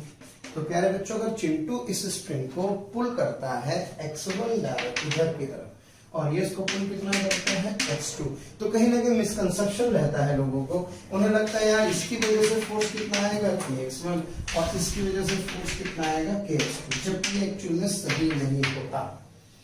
ये kx1 और kx2 फोर्स जनरेट नहीं होते। आप तो बताइए कि स्प्रिंग की नेचुरल लेंथ कितनी थी, L0, उसमें इधर कितना बड़ा x1, इधर कितना बड़ा x2, तो total elongation produced in the spring is what? So it is x1 plus x2, यानी कि टोटल elongation कितना हुआ। मैं जानता हूं कि FSP क्या होता है, FSP माइनस साइन मत लगाइए बार बार, डायरेक्शन तो वैसे मोड की बात करें, मैग्नीट्यूड की बात करें, तो क्या FSP होगा क्या है बच्चों, ये इनटू x, ये elongation और कंप्रेशन, तो टोटल कितना आ रहा है, x1 प्लस x2। तो जो FSP होगा वो उसका मैग्नीट्यूड एक्चुअल में इतना होगा। और चूंकि ये स्प्रिंग कैसी है, मासलेस, तो मासलेस स्प्रिंग में फोर्स क्या रहती है, सेम। तो जितनी फोर्स यहाँ होगी उतनी यहाँ होगी, उतनी यहाँ होगी, उतनी इस पर होगी, उतनी इस पर होगी, तो चिंटू पर जो लगने वाली फोर्स होगी वो भी एक्चुअल में kx1 प्लस x2 होगी, और इधर जो मिंटू है इस पर भी फोर्स कितनी होगी, kx1 प्लस x2 ही होगी। इसलिए कोई फर्क नहीं पड़ता कि इधर से ये x1 खींचे, इधर से x2 खींचे, मुझे समझ में आ रहा है कि टोटल कितना खींचा, x1 प्लस x2, तो टोटल इलोंगेशन पता लग जाए, k को टोटल इलोंगेशन से मल्टीप्लाई कर दीजिए, तो मैं क्या कर सकता हूं, फोर्स की वैल्यू को कैलकुलेट कर सकता हूं। आशा करता हूं मेरी बात आपको समझ में आई होगी। अब इसके साथ साथ एक क्वेश्चन मैं आपको समझाने वाला हूं प्यारे बच्चों, आइए जरा ध्यान से देखें। मान लीजिए ये 2 ब्लॉक है, ओके, इस ब्लॉक का वजन 2 kg, इसका भी कितना है 2 kg। अब क्वेश्चन में कह रहा है कि यार find FSP if the blocks are displaced, if the blocks are displaced by 1 meter each, यानी कि अगर दोनों के दोनों ब्लॉक्स को कितना खिसकाया गया, 1 मीटर डिस्प्लेस किया गया, तो एफएसपी कैलकुलेट कीजिए। And the spring constant is 100 newton per meter. प्यारे बच्चों मैं जानता हूं एफएसपी क्या होता है, that FSP is equals to kx, तो k की जो यूनिट होगी क्या वो f बाई x है, यानी कि न्यूटन पर मीटर, इसके एसआई सिस्टम में यूनिट होगी। अब प्यारे बच्चों बात करें कि मुझसे पूछ रहा है कि यार कैलकुलेट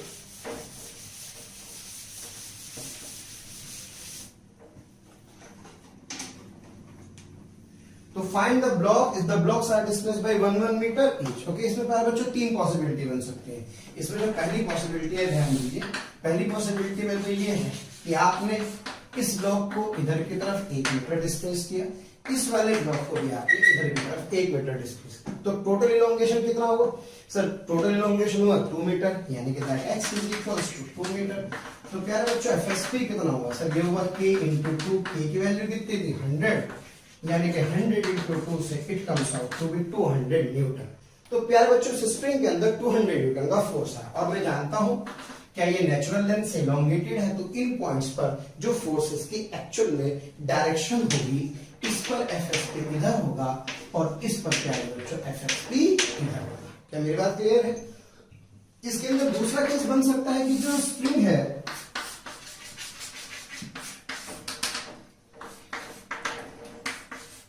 ये इसकी नेचुरल लेंथ थी, और अब आपने इसको 1 मीटर इधर खिसकाया और आपने इसको 1 मीटर इधर खिसकाया। जब 1-1 मीटर इधर खिसकाया तो क्या है? कंप्रेस हो गया। Yes sir. तो क्या ऑब्वियस है टोटल कंप्रेशन कितना हुआ? 2 मीटर। तो क्या इसका जो एफएसपी होगा वो अगेन k into 2 से it comes out to be 200 newton force. क्या है? मासलेस है। मासलेस है तो क्या हर पॉइंट पर एफएसपी क्या होगा? सेम होगा। तो क्या ये इधर से कंप्रेस हुआ? यस। तो क्या इस पर एफएसपी इस तरफ आएगा और इस पॉइंट पर प्यारे बच्चों एफएसपी इस तरफ आएगा, लेकिन the magnitude of FSP is what? 200 Newton, and here the magnitude is what? 200 Newton. और एक तीसरी इंपॉर्टेंट बात मैं आपको बता दूं, अगर किसी ने गलती से दोनों ब्लॉक्स को प्यारे बच्चों इसको 1 मीटर इधर खिसकाया और इसको 1 मीटर इधर खिसकाया, तो बताओ कितना इलोंगेशन आया स्प्रिंग में? 0। यानी कि स्प्रिंग में कोई इलोंगेशन ही नहीं आया, तो प्यारे बच्चों एफएसपी कितना हो गया? इसके इसमें 0 हो गया है। यानी कि अलग अलग सिचुएशन में कहानी क्या है? अलग अलग है। हो सकता है फोर्सेस के मैग्नीट्यूड सेम आ जाए, जैसे इसके अंदर और इसके अंदर आए, लेकिन डायरेक्शंस का आप लोगों को ध्यान रखना होगा। यहां से हमने सीखा कि मासलेस स्प्रिंग में फोर्स हमेशा क्या रहती है? सेम। दूसरी बात हमने यहाँ पर प्यारे बच्चे सीखी कि जो भी स्प्रिंग फोर्स होगा वो स्प्रिंग फोर्स हमेशा टोटल इलोंगेशन या टोटल कंप्रेशन को k से मल्टीप्लाई करने पर ऑब्टेन होगा। ओके, तो प्यारे बच्चों हम लोग जो है इस स्प्रिंग को थोड़ा सा हल्का सा आगे की तरफ लेके चलते हैं, कुछ इंपॉर्टेंट बातों पे चर्चा करते हैं। यहाँ पे हम लोग मैं आपको बता दूं 3 इंपॉर्टेंट टर्म के बारे में बात करेंगे। नेचुरल लेंथ, दूसरा प्यारे बच्चों मीन पोजीशन, और जो तीसरी इंपॉर्टेंट बात है that is maximum elongation. Okay, पहले बता दो पहचानने के लिए प्यारे बच्चों नेचुरल लेंथ का मतलब होता है ना तो कोई इलोंगेशन है ना कोई कंप्रेशन है। ओके, दूसरी चीज मीन पोजीशन का मतलब होता है वो पोजीशन जहां पर क्या 0 हो? एक्सीलरेशन 0 हो। वेलोसिटी 0 हो या ना हो ये जरूरी नहीं, लेकिन जहां पर एक्सीलरेशन क्या हो? 0, इसको अपन क्या बोलते हैं? Mean position. और मैक्सिमम इलोंगेशन बोलते हैं तब जबकि वो सिस्टम इंस्टेंटेनियसली रेस्ट पर हो, यानी कि इसका मतलब इस केस में वेलोसिटी क्या हो? 0। अच्छा, कमाल की बात है, वेलोसिटी 0 का मतलब a0 हो ये जरूरी नहीं होता, और a0 का मतलब v0 हो ये भी जरूरी नहीं होता। लेकिन आप ध्यान दें मीन पोजीशन का मतलब तो एक्सेलरेशन का 0 होना है। प्यारे बच्चों ये एक स्प्रिंग है जो अपनी नेचुरल लेंथ पर है, इस पर एक m मास के ब्लॉक को हमने क्या किया? हैंग किया। जब m मास के ब्लॉक को हमने हैंग किया तो ये अपनी कहां पर आया? मीन पोजीशन पर आया। मीन पोजीशन पर मतलब एक्सेलरेशन क्या है? 0। एक्सेलरेशन 0। एक्सेलरेशन 0 कब होता है? इसका मतलब जब फोर्स क्या होते हैं? बैलेंस होते हैं। तो आइए प्यारे बच्चों देखें, mg कहां लग रहा होगा? नीचे। ये नेचुरल लेंथ है, मैंने माना कि कितना इलोंगेट हुआ? x0। जितना इलोंगेट होगा क्या उतना ही एक फोर्स आ जाएगा, कितना? कि x0 के हिसाब से, और चूंकि एक्सेलरेशन 0 है तो प्यारे बच्चों बैलेंस कर सकता हूं, यानी कि x0 is equals to mg। So x0 is equals to mg by k। तो प्यारे बच्चों ये कौन सी पोजीशन कहलाती है? ये पोजीशन मीन पोजीशन कहलाती है। और कहां से है? x0 is from natural length. Okay, यानी कि जो बातें हम लोग कर रहे हैं वो कहां से कर रहे हैं? नेचुरल लेंथ से कर रहे हैं। लेकिन कभी कभी क्या होता है जब आप इसको यहाँ से रिलीज करते हैं, एक बड़ी काइनेमेटिक्स है, ऐसे चंद स्टडी करेंगे इसको, है ना, जो क्रैश कोर्स में नेक्स्ट टॉपिक है। फिलहाल अभी यहाँ पे याद रखें, और एनर्जी यानी कि वर्क और एनर्जी में भी हम इस पे चर्चा करेंगे। लेकिन अभी फिलहाल आप इस बात को समझें कि हमें इन चीजों के इन दोनों रिजल्ट्स का ध्यान रखना है, क्योंकि इसमें बहुत टाइम जाएगा। आप तो याद रखें मीन पोजीशन मतलब एक्सेलरेशन 0, एक्सेलरेशन 0 मतलब फोर्स बैलेंस। और प्यारे बच्चों ये है मैक्सिमम इलोंगेशन। मैक्सिमम इलोंगेशन मतलब स्पीड 0, स्पीड 0 मतलब काइनेटिक एनर्जी क्या हो जाएगी? 0। तो जब काइनेटिक एनर्जी क्या हो जाएगी? 0। तो इसके लिए मैं क्या करूंगा? नेचुरल लेंथ से ये जो वैल्यू आती है प्यारे बच्चों, ये वैल्यू एक्चुअल में 2x0 के बराबर आती है। और x0 कितना था? mg/k। तो इसका मतलब ये वाली जो वैल्यू होगी ये वैल्यू होगी 2mg/k। यानी कि किसी स्प्रिंग को नेचुरल लेंथ से रिलीज करने पर, थ्रो करने पर नहीं, रिलीज करने पर जब उसकी मीन पोजीशन आती है तो वो mg/k तक जाता है, और जब उसकी वेलोसिटी इंस्टेंटेनियसली 0 होती है तो वो एक्चुअली 2mg/k तक जाता है। इसलिए क्वेश्चन को ध्यान से पढ़ें। अगर मैक्सिमम इलोंगेशन कह रहा है तो रिजल्ट याद रखें प्यारे बच्चों 2mg/k फ्रॉम नेचुरल लेंथ, और अगर बात करें मीन पोजीशन यानी एक्सेलरेशन 0 की तो याद रखें प्यारे बच्चों mg/k। अब इसके ऊपर हम क्या देखते हैं, कुछ इंपॉर्टेंट रिजल्ट्स देखते हैं, आइए। प्यारे बच्चों, आपको वीडियो अगर पसंद आ रहे हैं तो प्लीज़ लाइक करें, शेयर करें, और साथ ही साथ उन ज़रूरतमंद बच्चों को इसके बारे में ज़रूर इन्फॉर्मेशन दें जिनको इसकी कहीं ना कहीं आवश्यकता है। मैं जानता हूं आपका दिल बहुत अच्छा है, आप भी दूसरों के बारे में शायद उतना ही सोचते हैं जितना ये मोशन की टीम सोच रही होगी। तो प्यारे बच्चों, इसलिए इन लेक्चर्स के जो भी लिंक्स हैं वो अपने फ्रेंड्स के साथ ज़रूर शेयर करें। विश्वास कीजिए, जितने ज़्यादा लोग जुड़ेंगे उतना ज़्यादा आप लोगों का प्यार, स्नेह, लाइक और कमेंट्स के माध्यम से हमें प्राप्त होगा, जिससे मोशन की टीम मोटिवेटेड होगी और हम लोग दिन रात बहुत ऊर्जा के साथ प्यारे बच्चों आपके साथ काम करेंगे।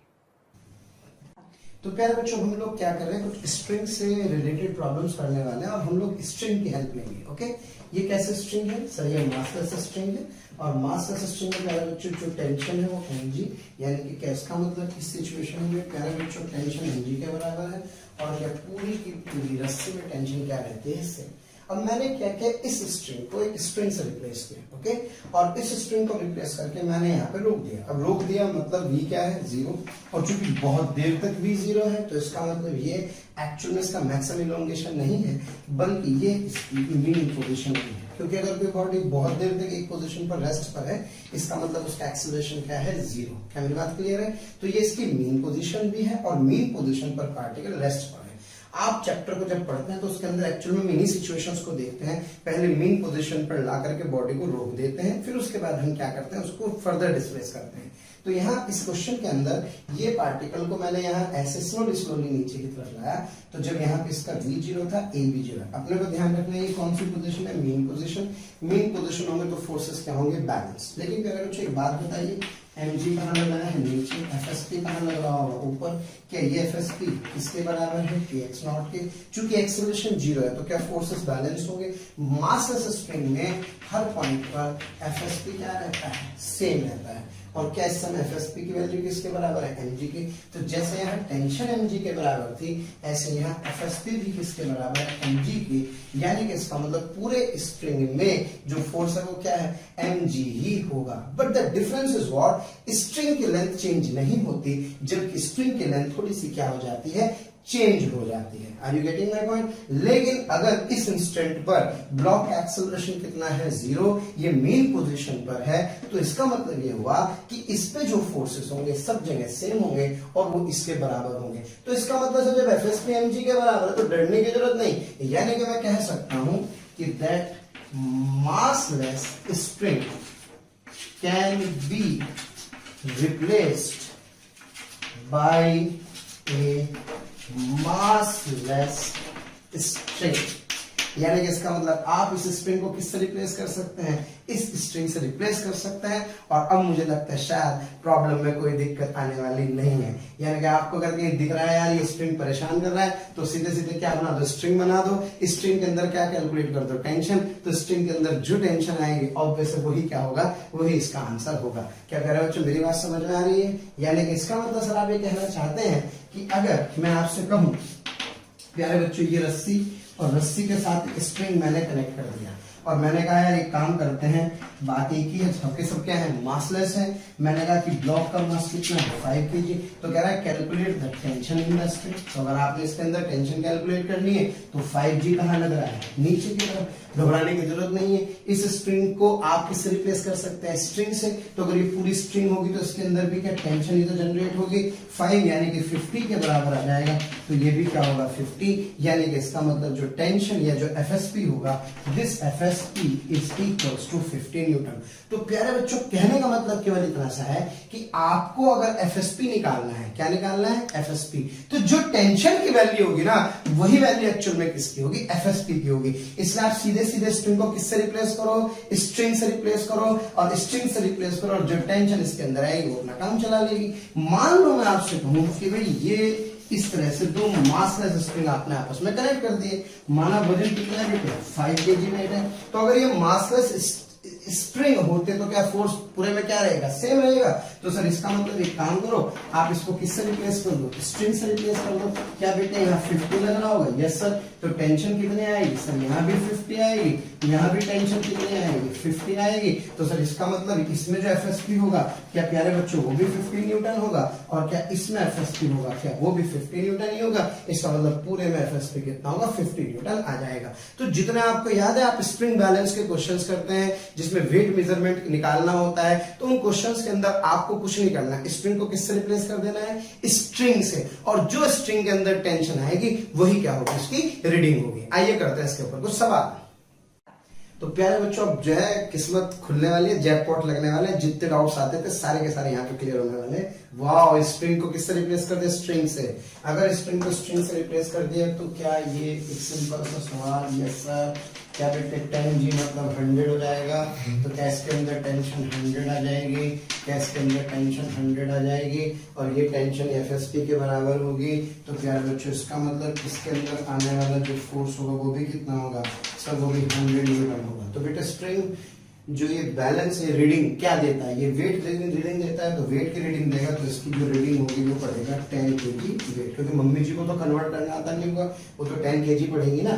तो इसका मतलब ये भी 10 kg पड़ेगा, और प्यारे बच्चों ये भी क्या पड़ेगा, 10 kg वेट ही पड़ेगा। क्या मेरी बात क्लियर है? अच्छा हाँ, अगर आपको इसमें K1 और K2 दिए हो, मान लीजिए कहीं इसका स्प्रिंग कांस्टेंट K1 और इसका स्प्रिंग कांस्टेंट कितना है K2, तो प्यारे बच्चों इसका एलोंगेशन अलग होगा, इसका एलोंगेशन अलग होगा, है ना। यानी कि इसका x1 होगा तो इसका कितना होगा x2। लेकिन कुछ भी हो, K1 x1 बराबर क्या होगा, K2 x2 बराबर क्या हो जाएगा, टेंशन। तो टेंशन पता है, K1 पता है, x1 निकाल लूंगा, टेंशन पता है, K2 पता है, तो x2 निकाल लूंगा। इन द सिमिलर मैनर प्यारे बच्चों इस क्वेश्चन को ध्यान से देखें। ये फिर वही बात है, अगर यहाँ रस्सी होती तो क्या ये 50 होता, यस सर। तो क्या ये टेंशन भी 50 होती, तो क्या पूरे में जो टेंशन होती क्या वो 50 होती। 50 न्यूटन का मतलब क्या होगा, 50 न्यूटन का मतलब 5 kg वेट होगा। यानी कि इसके अंदर जो रीडिंग इसकी आएगी वो भी 5 kg वेट ही आएगी। अब यहाँ जो है अपन सोच रहे होंगे सर 50 से तो इधर खींचा और 50 से कहाँ खींचा, इधर खींचा, तो इसका मतलब इसकी जो रीडिंग हो तो 100 आनी चाहिए। नहीं, एक्चुअल में ऐसा नहीं होता प्यारे बच्चों। ये जो फोर्स होता है पूरी स्ट्रिंग में हमेशा क्या रहता है, सेम रहता है। आप बताइए क्या है, रेस्ट पर है, इक्विलिब्रियम में है, यस सर। तो यहाँ 50 होगा तो इसका मतलब यहाँ भी तो 50 ही होगा, यहाँ 50 होगा तो इसका मतलब इस पूरे में जो टेंशन होगी वो क्या होगी, 50 होगी, और ये हर जगह पर क्या होगी, सेम होगी, क्योंकि ये मासलेस है। ओके, तो इसका मतलब इसकी जो रीडिंग आएगी, इसकी रीडिंग भी 5 kg वेट, यानी कि फोर्स की बात करूं तो 50 न्यूटन ही होगा। ओके, तो इसलिए ऐसे नहीं सोचना होता कि दोनों तरफ से खींच रहे हैं, इससे कोई फर्क नहीं पड़ रहा है। आप तो ये सोचे कि आपको तो टेंशन की वैल्यू क्या करनी है, एक्चुअल में कैलकुलेट करनी है। क्या कैलकुलेट करनी है, टेंशन की वैल्यू कैलकुलेट करनी है, तो टेंशन निकालनी है। अच्छा, अगर मासेस अनइक्वल होंगे तो, अगर प्यारे बच्चों मासेस अनइक्वल हुए तो फिर क्या करना है, इसका एक्सेलरेशन इधर a मान लो, इसका एक्सेलरेशन इधर a मान लो, और एक्सेलरेशन से सॉल्व करके टेंशन की वैल्यू कैलकुलेट कर सकते हैं, जैसे कि आप एटवुड मशीन में करते हैं। यानी कि मैं कहने का मतलब ये ब्लॉक जिसका m1, ये दूसरा ब्लॉक जिसका कितना हुआ m2, इसका एक्सेलरेशन a नीचे और इसका एक्सेलरेशन a ऊपर, मुझे इससे मतलब नहीं है, फिर तो सीधे सीधे इसके अंदर से टेंशन निकालनी है, टेंशन निकालूंगा तो रीडिंग आ जाएगी। फिलहाल इक्विलिब्रियम में तो मुझे लगता है बहुत आसान है।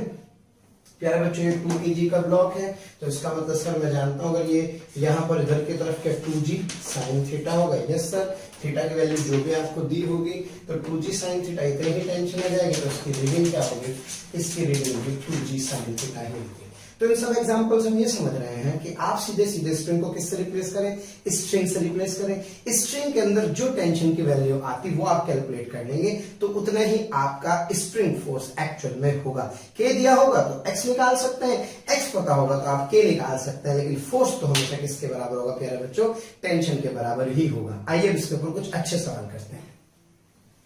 प्यारे बच्चों दो सेटअप आपको दिखाई दे रहा है, इसके अंदर एक ब्लॉक स्प्रिंग से कनेक्टेड है, दूसरा ब्लॉक स्ट्रिंग से कनेक्टेड है।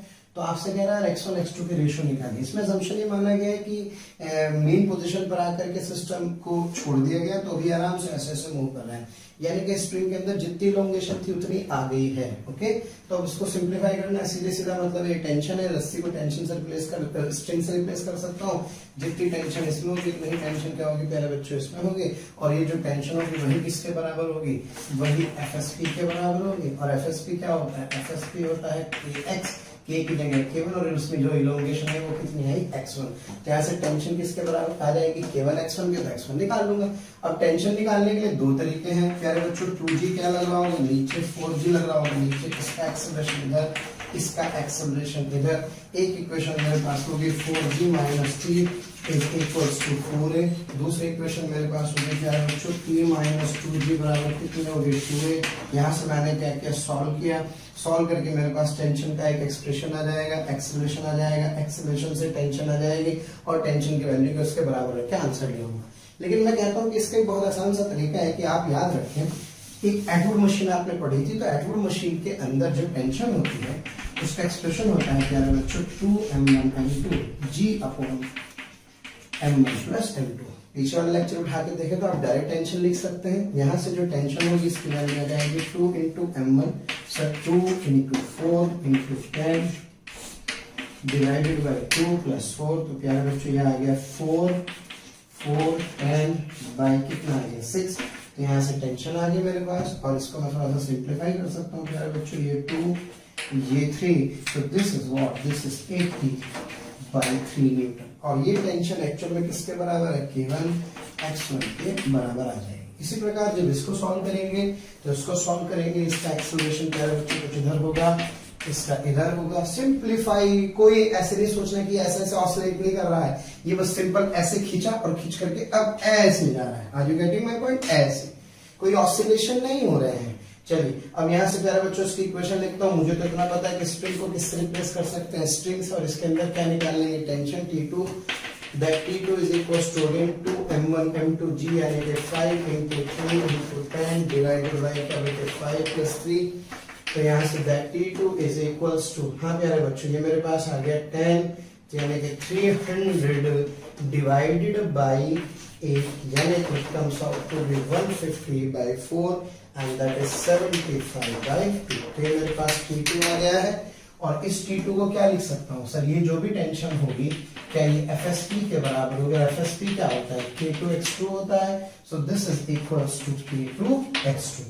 प्यारे बच्चों मुझसे x1 x2 का रेशियो पूछा गया है, तो यहाँ से x1 इन दोनों इक्वेशंस को डिवाइड कर दूंगा, तो क्या K1x1 upon K2x2 is equals to, yes ये होगा प्यारे बच्चों 80 by 3, और ये मेरे पास आ जाएगा 75 by 2, यानी 8 comes out to be 160 by, yes ये मेरे पास आ जाएगा 3 5 जा 15 1 7 जा 21, यानी कि 225। ओके, और चूंकि K1 K2 की वैल्यू मुझे पता है, K1 इज 100, तो क्या 100x1 और K2 कितना प्यारे बच्चों 200x2 is equals to 160 by 225। तो यहाँ से जब मैं सॉल्व करूंगा तो x1 x2 का रेशियो होगा, ये आ जाएगा प्यारे बच्चों 320 अपॉन 225। ओके, तो कहने के मायने केवल इतने से है कि इन क्वेश्चंस के अंदर आपको कुछ नहीं करना, कोई दिमाग नहीं लगाना है, यहाँ पे कोई mg को kx के बराबर नहीं करना है। ये एक्सेलरेटेड मोशन है प्यारे बच्चों, इसको एटवुड मशीन मानेंगे और एटवुड मशीन मान करके टेंशन की वैल्यू कैलकुलेट कर देंगे। क्या मेरी बात क्लियर है? ओके, तो ये क्वेश्चन देखिए उसी के ऊपर रिपीटेड है, ये 10 kg, ये 2 kg, यहाँ पे क्या पूछ रहा है, तो दिमाग लगाने की जरूरत ही नहीं। इसका आप किससे रिप्लेस कर सकते हैं, सिंपल स्ट्रिंग से। तो क्या करना है, इसमें t, इसमें t, तो इसमें कितना क्या है बच्चों 2t, यस सर। ओके, यानी कि इसको जो कि आप स्ट्रिंग से रिप्लेस करेंगे तो आप देख सकते हैं कि इस तरह का डाटा बन जाएगा। क्या बच्चों मास में स्कूल ही है, तो इसलिए t कितना 2t अगर तुम मिल जाओ तो क्या x कैलकुलेट कर लेंगे हम। फिर मैं आपसे बता दूं, याद रखें एटवुड मशीन के एक्सप्रेशन। वैसे तो कई यही कहते हैं यार a नीचे मानो, a ऊपर करो और पता नहीं क्या क्या करके t निकालो। डायरेक्ट एटवुड मशीन से टेंशन की वैल्यू होती है that t is equals to क्या बच्चों 2m1 m2g upon m1 plus m2, और यहाँ पे आएगा 2t, तो that T dash is equals to 2T and that 2T is basically 4m1 m2 G upon m1 plus m2 और प्यारे बच्चों T dash किसके बराबर होगा, ये के x के बराबर होगा, that is equals to k कितना दे रखा है 100 into क्या होगा x, ये सब मुझे पता है तो मैं यहाँ से सॉल्व करके किसकी वैल्यू निकाल सकता हूँ, x की वैल्यू कैलकुलेट कर सकता हूँ। बच्चों कॉम्बिनेशन ऑफ स्प्रिंग्स की बात करते हैं, स्टैंडर्ड रिजल्ट है, आपको याद होगा शायद आप लोगों ने पहले रेजिस्टेंसेस के कॉम्बिनेशन पढ़े थे, क्या याद आ रहा है? Yes sir. क्या R1 R2 सीरीज में आपको याद होता था R1 प्लस R2। प्यारे बच्चों अगर ये पैरेलल में होते थे तो क्या 1/R is 1/R1 plus 1/R2। ये तो स्प्रिंग की नहीं, बेसिकली रेजिस्टेंसेस की बात थी। स्प्रिंग के केस पे थोड़ा सा उल्टा होता है। क्रैश कोर्स है, समय कम है वरना मैं इसका डेरिवेशन भी करा देता, लेकिन आप रिजल्ट याद रखें। अगर प्यारे बच्चों K1 K2 है तो जो इस केस में जो K इक्वलेंट होता है 1/K1 प्लस 1/K2 होता है, ये जस्ट अपोजिट होता है। और अगर दो ही स्प्रिंग हो तो इस रिजल्ट को आप सिंप्लीफाई करके डायरेक्ट K1 K2 और K1 प्लस K2 से सजा सकते हैं। अगर मैं आपसे बात, अच्छा एक इंपॉर्टेंट बात प्यारे बच्चों क्या, इसके अंदर फोर्स हमेशा क्या रहती है सेम, क्योंकि एक साथ जुड़े हैं मासलेस है तो फोर्स क्या रहेगी, सेम रहेगी। फिर इसके बाद बात करें सेकंड सिचुएशन की, जिसके अंदर आपने दोनों स्प्रिंग्स को कुछ इस तरह से कनेक्ट किया। ओके प्यारे बच्चों इस सिचुएशन में इसकी स्प्रिंग कांस्टेंट K1, इसकी क्या है K2, तो that K equivalent is equals to K1 plus K2। Okay और इसके अंदर फोर्स तो क्या होंगे डिफरेंट, लेकिन डिस्प्लेसमेंट यानी कि दोनों जो स्प्रिंग्स हैं इनकी इलोंगेशन क्या आएगी, सेम। और अगर प्यारे बच्चों रजे गुंडों में फंस जाए, रजे गुंडों में फंस गई मतलब एक ब्लॉक कहाँ फंस जाए, दो स्प्रिंग के बीच में, तो अगर रजे गुंडों में फंस गई तो यहाँ K1 K2 के हिसाब से प्यारे बच्चों जितना ये वाला स्प्रिंग कंप्रेस होगा उतना ही ये वाला इलोंगेट होगा, यानी कि x क्या होंगे सेम। तो it is treated like a parallel combination, यानी कि इस सिचुएशन में भी जो K इक्विवेलेंट होगा प्यारे बच्चों वो K1 प्लस K2 ही होगा। ओके आइए करते हैं इसके ऊपर कुछ क्वेश्चंस। तो प्यारे बच्चों इस क्वेश्चन में आप देख रहे हैं कि ये दो स्ट्रिंग इधर लगे हैं और आपसे पूछ रहा है फाइंड K इक्विवेलेंट। तो एक काम करते हैं, सबसे पहले ये दोनों कैसे हैं सर, ये दोनों है पैरेलल में तो K के कितना हो गया, K के 3K, ये दोनों भी क्या है पैरेलल में तो कितना हो गया 3K, यानी कि आप कुछ इस तरह से समझ सकते हैं ये 3K और ये कितना हो गया 3K और फिर 3K से that K equivalent is 3K plus 3K से it comes out to be 6K। Okay इधर चलते हैं, ये क्वेश्चन आप जो देख रहे हैं इस क्वेश्चन में आपको ये तो समझ में आ रहा है कि तीनों स्प्रिंग कैसे हैं, पैरेलल में है। तो यहाँ पे जो K इक्विवेलेंट है वो कितना आ गया बेटे 3K, यानी कि मैं इन तीनों स्ट्रिंग को एक सिंगल स्ट्रिंग से रिप्लेस कर सकता हूँ जिसका स्प्रिंग कांस्टेंट एक्चुअल में कितना है 3K है। अब यहाँ पे दो इंपॉर्टेंट सवाल बनते हैं प्यारे बच्चों। पहला, अगर आपसे पूछे मीन पोजीशन कैलकुलेट कीजिए, तो मीन पोजीशन मतलब होता है x naught is equals to mg by k, और k कितना होता है, k होगा प्यारे बच्चों यहाँ पे 3K।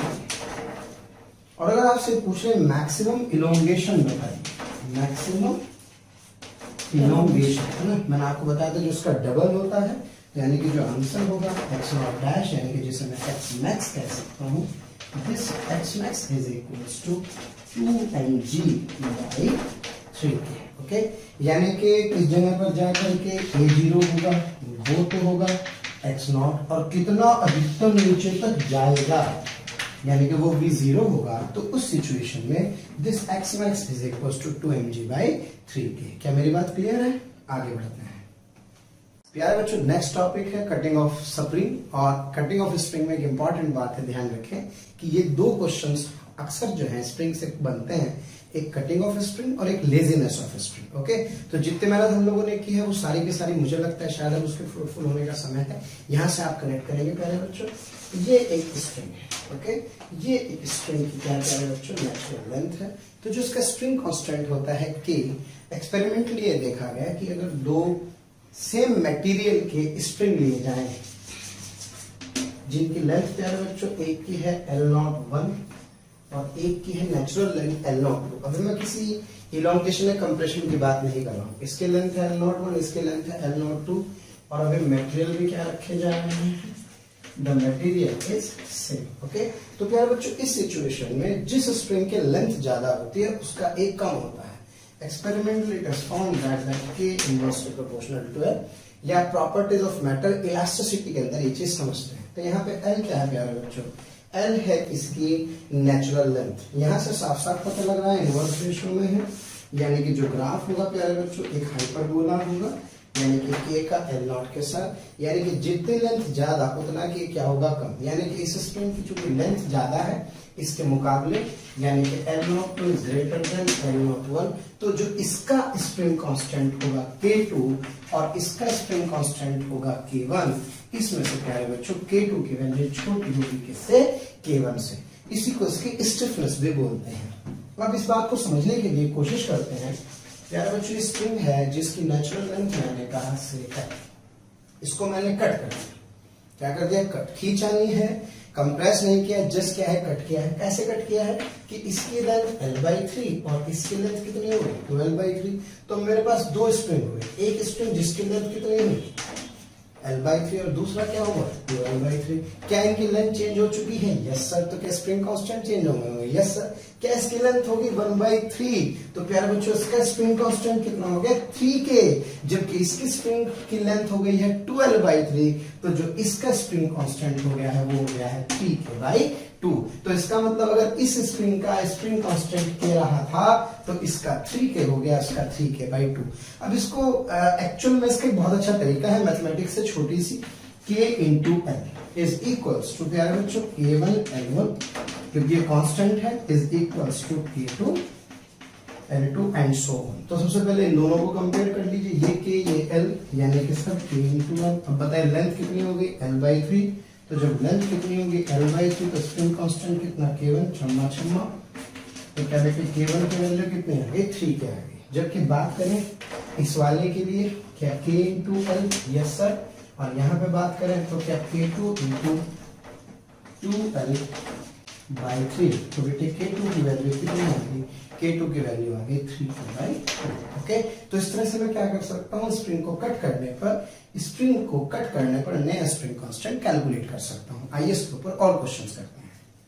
प्यारे बच्चों ये स्प्रिंग जिसकी लेंथ कितनी है L, स्प्रिंग कांस्टेंट कितना है K, और ये कह रहा है इसको कट किया कुछ इस तरह से कि जो ये लेंथ L1 है और जो ये लेंथ क्या है L2, प्यारे बच्चों इस L1 और L2 का जो रेशियो कितना है 2:3, यानी कि मैंने इसको 2:3 में क्या कर दिया, डिवाइड कर दिया। तो आपसे पूछ रहा है बताइए ये जो L1 लेंथ है और ये जो L2 लेंथ है इनके स्प्रिंग कांस्टेंट एक्चुअल में कितने होंगे। तो प्यारे बच्चों L1 L2 का रेशियो कितना दे रखा है 2:3,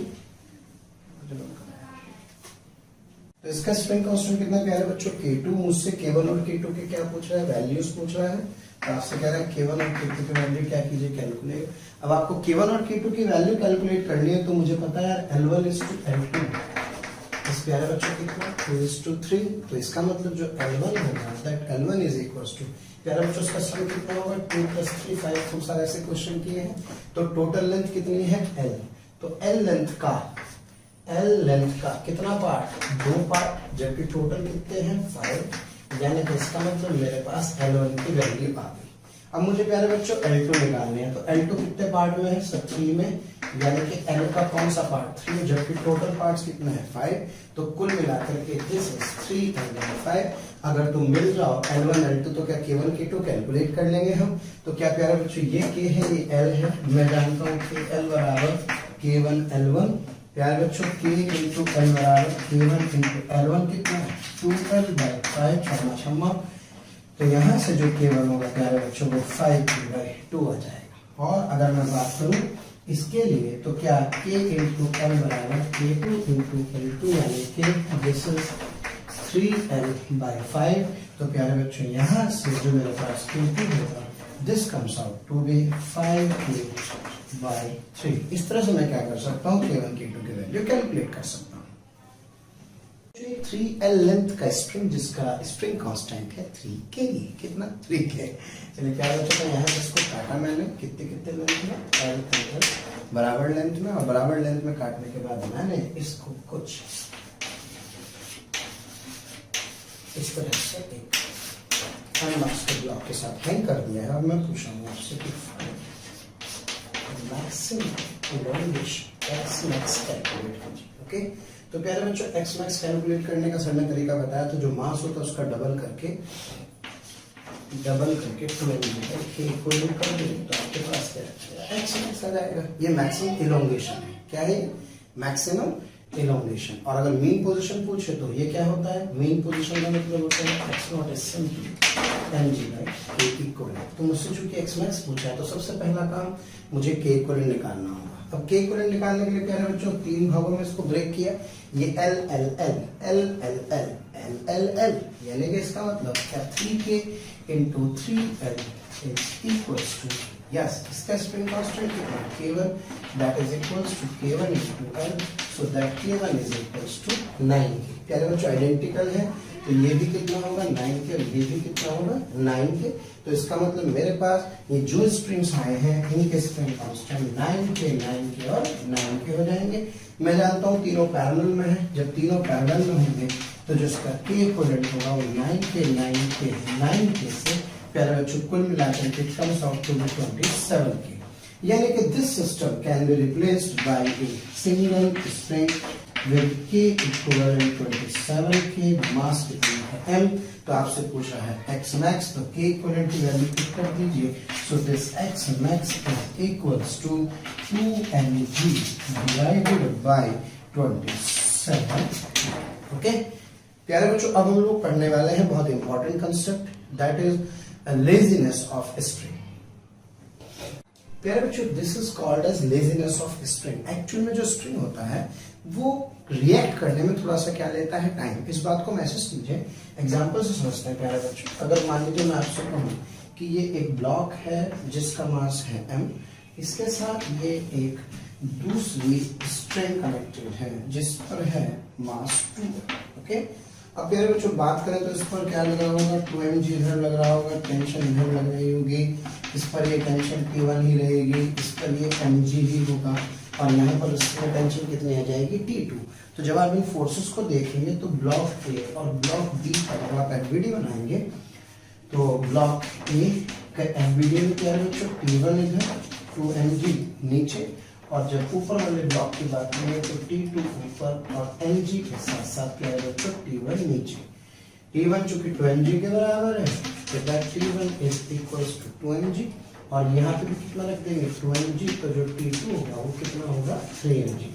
यानी कि इसका मतलब इस स्ट्रिंग के पास जो फोर्स आ जाएगी वो कितनी आ जाएगी? 3mg आ जाएगी। अरे सर कोई नई बात बताइए, तो बात है कोई बात नहीं, आइए ध्यान से देखते हैं। अब इसका मतलब ये हुआ कि सिचुएशन को थोड़ा सा चेंज करते हैं। अगर इस सिचुएशन में प्यारे बच्चों यहाँ पर इस स्ट्रिंग की जगह मैं एक स्ट्रिंग लगा देता हूँ तो सिचुएशन थोड़ी सी डिफरेंट होगी। क्या होगी? जरा ध्यान से समझे। यानी कि नहीं, अब प्यारे बच्चों देखो, अगर मैं आपसे कहूं कि यार ये वाली रस्सी गई कट, ओके, तो इस रस्सी के कटने पर T2 की वैल्यू पे क्या फर्क पड़ने वाला है? ओके, तो सर ऑब्वियस है सर, जब इसका घर बर्बाद होगा तो इसके घर में भी दिक्कत तो आएगी क्योंकि बड़ा कूद रहा था। अच्छा, T2 कितना दिखा रहा था? 3mg, लेकिन जैसे इसकी टेंशन यहाँ कम हुई तो इसका मतलब ऊपर वाली टेंशन चेंज हो गई। यानी कि इसके जस्ट कटने के बाद प्यारे बच्चों ये जो ब्लॉक ए है ये तो हवा में झूल गया है, यानी कि इस पर तो कितना लग रहा है? 2mg लग रहा है प्यारे बच्चों। इसकी टेंशन कितनी हो गई? 0। और अगर मैं बात करूं इस वाले ब्लॉक की तो इस पर T2 और इस पर कितना? T1, और इस पर ये क्या था? mg। तो चूंकि T1 0 हो गया है तो इसका मतलब ये T1 भी क्या होगा? 0। तो प्यारे बच्चों स्ट्रिंग का फोर्स ऑटोमेटिकली चेंज हो जाता है। तो इसका मतलब अब जो T2 होगा किसके बराबर होगा? mg के बराबर होगा। यानी इसका मतलब ये हुआ कि जैसे आपने रस्सी काटी, पहला इंपॉर्टेंट पॉइंट, जिस रस्सी को काटा उस पर टेंशन कितनी हो गई? 0। दूसरी चीज, जो T2 था इस T2 का हाथ के हाथ फोर्स क्या हो गया? चेंज हो गया। यानी कि स्ट्रिंग जो होती है वो अपने फोर्स को इंस्टेंटेनियसली क्या करती है? चेंज करती है। और आप इसको फील भी कर सकते हैं, जैसे ये कटेगा ये वाला ब्लॉक यहीं पर रुका रहेगा, यानी कि ऊपर नीचे मुंह नहीं मारेगा। यानी कि रस्सी कटी, टेंशन एडजस्ट हुई, ब्लॉक क्या रहा? वहीं का वहीं रहा। लेकिन अगर इस प्रॉब्लम में आप इस स्ट्रिंग की जगह पर एक स्प्रिंग यूज करें तो पहली बात तो इंट्यूशन से बताइए कि होगा क्या। यानी कि सर आप ये कहना चाहते हैं कि सिस्टम से बस यहाँ पर आपने क्या किया? एक स्ट्रिंग लगा दी। अब बताओ जरा इसको काटने पर क्या बिहेवियर डिफरेंट होगा? यस, जैसे ये कटेगा तो ये ब्लॉक रुकेगा नहीं बल्कि झटके से क्या जाएगा? ऊपर की तरफ मूव करेगा। ये दोनों में फर्क है। अगर ये रस्सी होती तो क्या होता, रस्सी होती तो एकदम से टेंशन चेंज होकर के mg के बराबर कर लेते और वहीं पे रहता। लेकिन जो स्प्रिंग है प्यारे बच्चों, वो स्प्रिंग इतना आलसी है, इतना लेजी है कि यहां हो गया है, यहां टेंशन कितनी हो गई, 0, लेकिन ये फोर्स बैलेंस नहीं कर पाया और ऊपर वाला फोर्स जो इसके पास आ चुका था उस फोर्स की वजह से थोड़ा सा क्या करके झटका खा के ऊपर चला गया। ये बात मैं आपको अभी एक क्वेश्चन सेक्शन में समझाने वाला हूं। आइए जरा इस बात को और डिटेल में समझते हैं। प्यारे बच्चों, सवाल आपके सामने है, ये लेजी महाशय भैया, इनकी तो मतलब कहने क्या है, इनका तो आलस नहीं खुलता है, क्योंकि स्प्रिंग की एक्चुअली लेंथ बढ़ जाती है ना, तो उसको दोबारा वहां तक जाने में टाइम लगता है, ऐसे भी आप समझ सकते हैं। और चूंकि हम पूछ रहे हैं उसी इंस्टेंट पर, जिस इंस्टेंट पर रस्सी काटी गई, तो इसका मतलब स्प्रिंग को अपनी नेचुरल लेंथ पर जाने का समय नहीं मिल पाता प्यारे बच्चों। तो खैर शुरुआत करते हैं। आपसे कह रहा है ए और ए बी निकाले just after spring is cut. तो सबसे पहला काम क्या करते हैं बेटे, जब स्प्रिंग नहीं कटी है तो इसका एफबीडी बनाते हैं। इसके एफबीडी में कटिंग से पहले की बात करें तो क्या 2mg कहाँ लग रहा होगा, नीचे। रस्सी में टेंशन कितनी आ रही होगी, T1, दैट इज T1। इस रस्सी में टेंशन नीचे, प्यारे बच्चों ये mg ये T2 जो कि FSP के बराबर होगा, और क्या इसकी वैल्यू होगी, वो T1 प्लस mg होगी। तो T1 की वैल्यू कितनी आ जाएगी, इक्विलिब्रियम से 2mg आ जाएगा।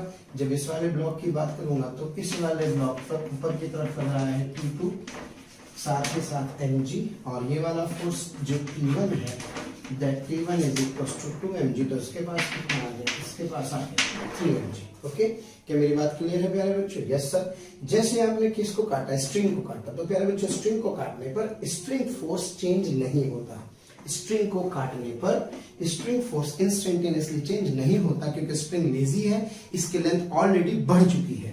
तो इसका मतलब सर ये हुआ कि जैसे ही रस्सी काटी, यानी कि after cutting the string, after नहीं बल्कि just after cutting the string, cutting the string, तो प्यारे बच्चे स्ट्रिंग कटने के बाद ये T1 तो क्या हो गया 0, यानी कि ब्लॉक ए की बात करो तो ब्लॉक ए पर लग रहा था 2mg, इंस्टेंटेनियसली टेंशन कितनी हो गई 0। और प्यारे बच्चों इधर की बात करें तो इसका मतलब सर यहाँ पर mg लग रहा है, यहाँ पर प्यारे बच्चों ये T1 लग रहा है, और ये जो T2 है, क्या T2 इसकी जेब में कितना पहुंच गया है, इसकी जेब में पहुंच गया है 3mg। कितना, 3mg। भैया तेरे साथ हो कुछ भी, मुझे उससे फर्क नहीं पड़ रहा, मेरा फोर्स चेंज होने वाला नहीं है, क्योंकि स्प्रिंग फोर्स इंस्टेंटेनियसली चेंज नहीं होता है। Are you getting my point? अरे ये राजू था, राजू की शादी थी, राजू की शादी हुई, शादी के लिए राजू ने क्या किया, धर्मशाला बुक की, लाला जी को पैसे दे दिए। कितने पैसे दिए लाला जी को? लाला जी को 3mg पैसे दे दिए। अब सोचो बेचारे की शादी टूट गई। अब शादी टूट गई तो लाला जी को पैसे वापस करने चाहिए ना, लेकिन लाला जी की जम के बैठ गए, कह रहे नहीं यार, बिका हुआ माल ना तो वापिस होगा ना ही बदला जाएगा। इसका मतलब मेरे पास तो 3mg आ गए भाई, तेरे साथ जो है मुझे उससे क्या लेना देना।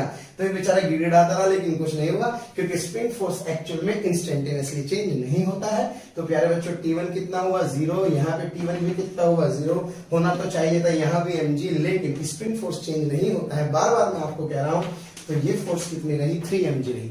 इसके 3mg होने के कारण जो मैं आपको बता रहा था कि झटका खाता है, ये फोर्स प्यारे बच्चों अनबैलेंस फोर्स हो गए। तो इस अनबैलेंस फोर्स के कारण AB के पास एक अपवर्ड डायरेक्शन में एक्सेलरेशन आ जाएगा, इस अनबैलेंस के कारण इसके पास एक एक्सेलरेशन डाउनवर्ड आ जाएगा। और क्या प्यारे बच्चों लिख सकता हूँ 2mg बराबर 2ma, तो यानी कि A बराबर G डाउनवर्ड।